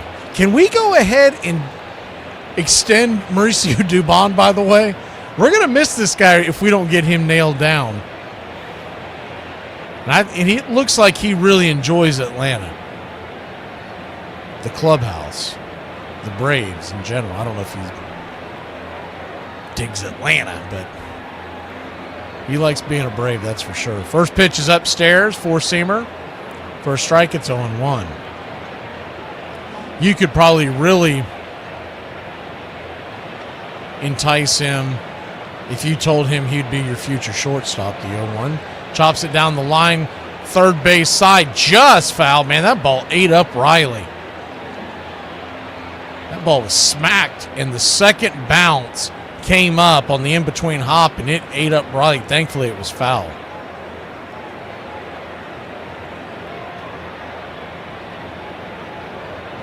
The 0-2. Outside wide, 1-2.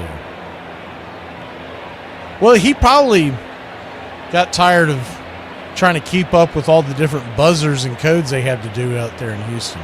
The 1-2. Four-seam fastball, misses outside, 2-2. So a 2-2 count.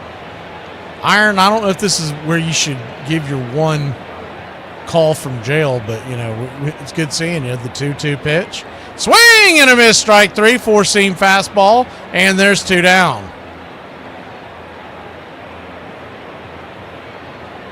I would lock Dubon up in a heartbeat because he really affords you down the road when you go to free agency in the next few years to do all kinds of things because he can play all over the place. So wherever your need is, he can fill that in depending on who you sign. First pitch is a sinker right there to Taylor, righty-righty matchup. It's 0-1. And he's just, look, he's got some holes in his game from the batting standpoint, but he comes up in big-time clutch. He's great with the glove, and you can tell the guys love him. The 0-1 misses outside, 1-1. And clubhouse chemistry, I think that's one of the most overrated or overlooked things in all of Major League Baseball. The 1-1 swing and a miss. Changeup coming out of his shoes. 1-2. So a 1-2 count. Randy, Acuna's a long way away from being ready. I don't think you'll see him before the All-Star break, I'll put it that way. The 1-2 pitch. Swing, laces it towards center field, and that's down for a base hit just over the outstretched glove of Ozzie Albies. And 2 outs, and the winning run is at first, and he's got speed. With Jackson Merrill coming to the plate. So danger lurking now. That pitch just got way too much of the plate.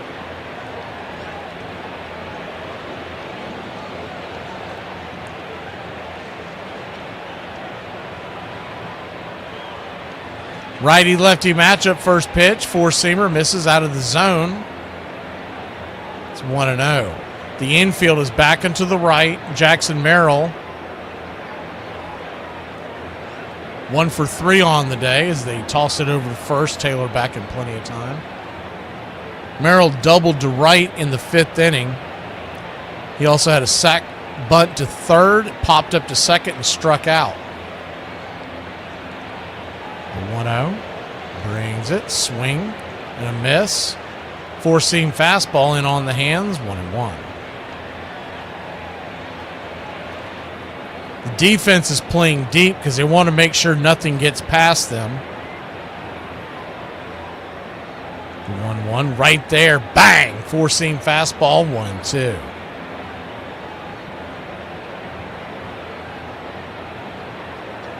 On deck is Machado, but the main one you got to pay attention to is the runner at first. He represents the win. The 1-2 pitch. Swing, pops it up. This should end the inning. Underneath it is the Book of Eli, and we'll go to extras. Time to get up and stretch again, Braves country. We got extra innings. Austin Riley leads us off. Call them. I don't care. Unbelievable. Are you kidding me? I'm never donating blood again. The second you walk in the door, it's just questions. They're just like, where did you get it? Why is it in a bucket? Like, man, I used to hate when people would complain at work. They would be like, oh, can I talk to a manager? Can I talk to somebody higher than you? I would say, Karen, I can assure you that there is nobody here higher than I am.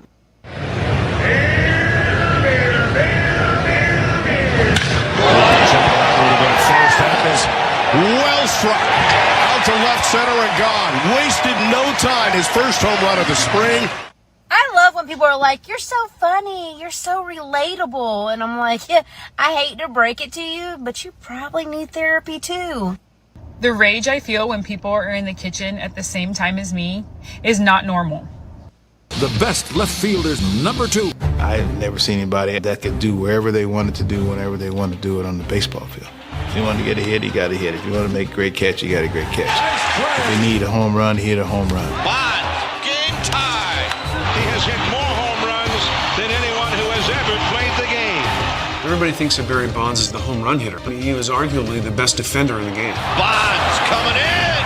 He makes the catch. As good an all-around player as you were going to see in the history of the game, was the best player in our era. He knew what was coming almost all the time. He rarely got fooled, and he recognized fear, just like that dog recognizes fear from that postman. Nobody wanted to pitch to him, and if you dared make one pitch, even near the strike zone, he seemed to hurt you every single time. This guy might go 2 or 3 at-bats without even seeing a pitch, and then he'd get that one pitch and pie-ya! One of my favorite parts about being an adult is having to decide if I want to be financially responsible or happy. Welcome back. Mason Miller is going to go back out there for another inning of work. That's what I was talking about earlier. He only threw 11 pitches, and the Braves if they would have done a better job in that inning, we wouldn't be looking at him right now. Righty-righty matchup. Austin Riley lifts the first pitch high and deep into right field, going back on the track, making the catch is Tatis. And Ha-Seong Kim, who is pinch running, heads on down to third base with one away. So a productive out is Ha-Seong Kim, who is in for Baldwin, which means Joey Bart will be behind the plate when we hit the bottom of this inning. Now the infield is in. Rowdy Tellez swing and a miss at a slider. Good Lord. That ball was nowhere near the zone. It's 0-1. The 0-1. Eli White on deck. Swing and a miss at that slider again. It's 0-2. I don't know why you throw him anything else if you're Miller. I mean, he's not coming anywhere close to that slider. He's definitely sitting dead red on that fastball. You'd hope for a wild pitch or a pass ball or something here. The 0-2 pitch. In the dirt, 1-2.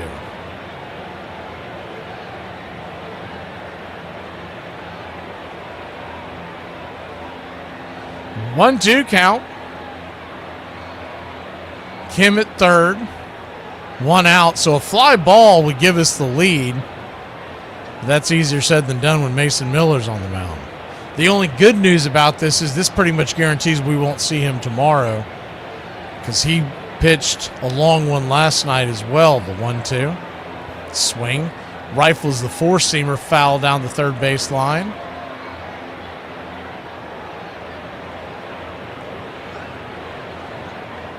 Eli White, who is on deck, the right-hander, and then after that it's going to be Michael Harris if we can keep the line moving. The 1-2. Swing and a miss, slider again, strike 3, and there's 2 down. Like I said, if I was Mason Miller, I'm surprised he even threw the fastball, because Tellez could not pick that up.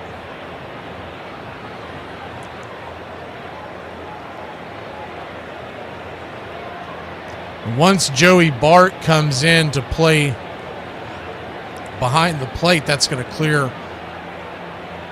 the bench for the Braves. Righty, first pitch to Eli White, swings at a slider in the dirt. It's 0-1. The 0-1. Eli White's never faced Mason Miller, too, so that makes it even greater odds here. The 0-1 pitch. Check swing. Did he go around? They said he did not. 1-1. The 1-1 count.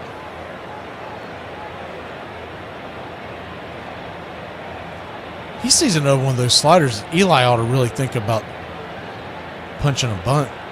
He's got a better chance of getting it there. The 1-1. Four-seamer down and away. 2-1. I think he might have crossed up his catcher. His catcher looked surprised that was a fastball. 2-1 count. Brings it. Swing, chopper down the line. Foul. 2-2. So if you're Eli White, you know you're trying to protect the zone. You almost have to sit fastball because you got to adjust to the slider. You can't do the other way around. That thing will whiz right by you. The 2-2. Miller comes set. The pitch. Swing. Rips it over to short. But it's an atom ball, and that's going to end the inning 6-3 on the putout. We go to the bottom of the 10th, and your Atlanta Braves will try to do the same and send us to 11 when we return. Hey, PlayStation, look at me. Young black man on the corner selling drugs, and it's all your motherfucking fault. Fix your People often ask, what's the best way to deal with a driver that doesn't use their turn signal? Well, I'm going to share with you the one sentence I use that works every single time. Which way you gonna go, ho? Babe, I bet you cannot tell me something that makes me happy and mad at the same time. You're a better kisser than your best friend Brooke. What? When did you kiss my best friend Brooke? No left fielder has been more splendid than Ted Williams, a two-time Triple Crown winner who made quite a bang right from the start of his Hall of Fame career. In his rookie year, he set a freshman RBI record, which still stands. He knocked in 145 runs in his first season. 1939, he had 31 homers and 145 RBIs, 327, and became the focal point of Boston baseball immediately. Teddy Ballgame went on to win the most ever batting titles as a left fielder, and no one in the history of the game has a better career on base percentage than Ted. The lanky Red Sox rookie with the awesome swing told people flatly that he intended to become the greatest hitter in baseball history. Oh, I think I'm going to do all right. They throw in where I'm swinging, and I'll be swinging. Might mean the old ballgame. Ted's confidence never wavered. Not even on the final day of the 41 season. They were playing a doubleheader against the Philadelphia Athletics, and Joe Cronin, the Red Sox manager, said, Ted, you've got it. I think if I were 10, I would sit out today. Joe Cronin came to me and he said, Ted, you don't even have to play today. He said, officially, you're 400. I said, hell no, Joe, I want to play. And Williams came out hitting, went 6 for 8 on the final day of the season, finished at 406. Nobody has hit 400 since. Why is the internet not working? The same reason you're not working. Did you turn off the internet? Maybe. Turn it back on now! No. Mom! Raisel Iglesias is out there for another inning of work. Righty-righty matchup, first pitch swing, and that's going to probably win the ball game. Ball's rocketed out to center field. Here comes the throw from Harris. It's up the line, and the extra innings equals a big old fat L. 7-6 your score. That's the final. One pitch, one smackaroo into center, and Harris could not come up with the throw strong enough to get the runner. Braves lose a tough one, 7-6. 6 runs, 9 hits, 1 error for Atlanta. 7 runs, 9 hits, 1 error for San Diego. This sucks, and it's horse, but I'm too polite to say anything because I'm a class act. There isn't anything to do. We're done. We're licked. What will they do to us? Right now, we're caught as we're wanted. If it's amusement you're after, I guess the game's up. Then it's all over with. Oh, what a loser! So goodbye, everybody, and remember, please, for the next day or so, the terrible lesson you learned tonight. Oh, no! We suck again! Tough way to lose this one, but I'll still contend the game was lost by the management of the Atlanta Braves. Walt Weiss will wear this one. Should have never sent Cookie Carrasco out there for a second inning of work, facing the heart of the order, and that's what lost them the ball game. 7-6 your final, and we'll see you tomorrow night, 8:15 first pitch. We got a doubleheader tomorrow for those y'all hanging out in the afternoon. It's going to be White Sox and Guardians at 2:10. We do have a couple MVPs tonight.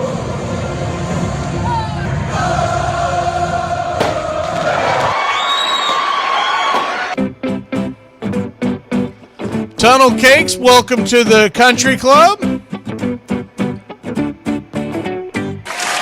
And Rich 22.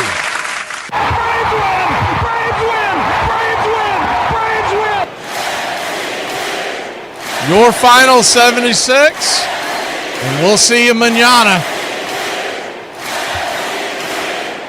Still the biggest head scratcher was the Cookie Carrasco thing. Unbelievable. But it's a long season, and you're going to lose some of these that are going to drive you crazy. You're going to win some you probably shouldn't. We'll see you tomorrow. I like our chances tomorrow. Las Matas on the mound tomorrow. And he's been our rock in the rotation.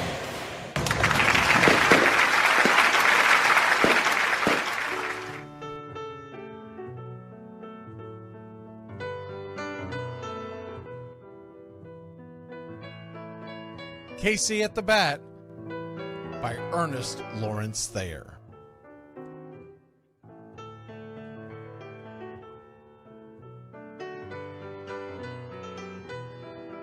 The outlook wasn't brilliant for the Mudville Nine that day. The score stood 4-2, but with 1 inning more to play.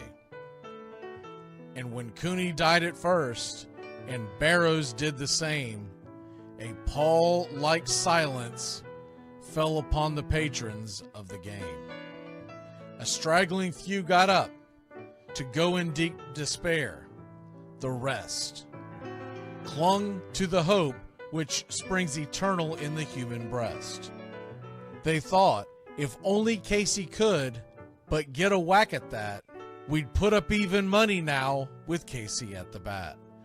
But Flynn preceded Casey, as did Jimmy Blake, and the former was a hoodoo, while the latter was a cake.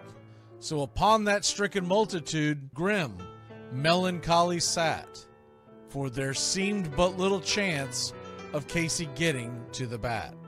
But Flynn let drive a single, to the wonderment of all, and Blake, the much despised, tore the cover off the ball. And when the dust had lifted, and men saw what had occurred, there was Jimmy safe at second, and Flynn a hugging third. Then from 5,000 throats and more rose a lusty yell. It rumbled through the valley, it rattled in the dell. It pounded on the mountain and recoiled upon the flat, for Casey, mighty Casey, was advancing to the bat. There was ease in Casey's manner as he stepped into his place. There was pride in Casey's bearing, and a smile lit Casey's face. And when responding to the cheers, he lightly doffed his hat. No stranger in the crowd could doubt 'twas Casey at the bat. 10,000 eyes were on him as he rubbed his hands with dirt. 5,000 tongues applauded when he wiped them on his shirt. Then while the writhing pitcher ground the ball into his hip, defiance flashed in Casey's eye, a sneer cooled Casey's lip. And now the leather-covered sphere came hurtling through the air, and Casey stood a-watching it in a haughty grandeur there. Closed by the sturdy batsman, the ball unheeded sped. That ain't my style, said Casey. Strike one, the umpire said. From the benches black with people, there went up a muffled roar, like the beating of a storm waves on a stern and distant shore. Kill him! Kill the umpire! Shouted someone on the stand, and it's likely they'd have killed him had not Casey raised his hand. With the smile of Christian charity, great Casey's visage shone. He stilled the rising tumult, he bade the game go on. He signaled to the pitcher, and once more the dun sphere flew. But Casey ignored it, and the umpire said, "Strike two!" "Fraud!" cried the maddened thousands, and echoed answered, "Fraud!" But one scornful look from Casey, and the audience was awed. They saw his face grow stern and cold. They saw his muscles strain, and they knew that Casey wouldn't let that ball go by again. The sneer is from Casey's lip. His teeth are clenched in hate. He pounds with cruel violence his bat upon the plate. And now the pitcher holds the ball, and now he lets it go, and now the air is shattered by the force of Casey's blow. Oh, somewhere in the favored land, the sun is shining bright. The band is playing somewhere, and somewhere hearts are light. And somewhere men are laughing, and somewhere children shout. But there is no joy in Mudville. Mighty Casey has struck out. Casey at the Bat, Ernest Lawrence Thayer, published June 3rd, 1888. San Francisco Examiner.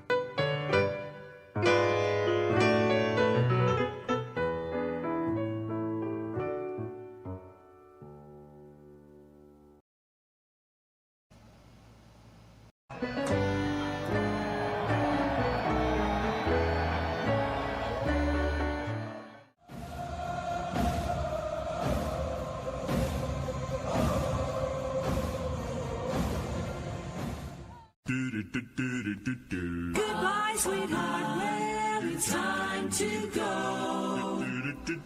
We're back tomorrow with another show. Well, unless we're fired, we'll talk to you then. Goodbye, sweetheart, goodbye. Goodbye.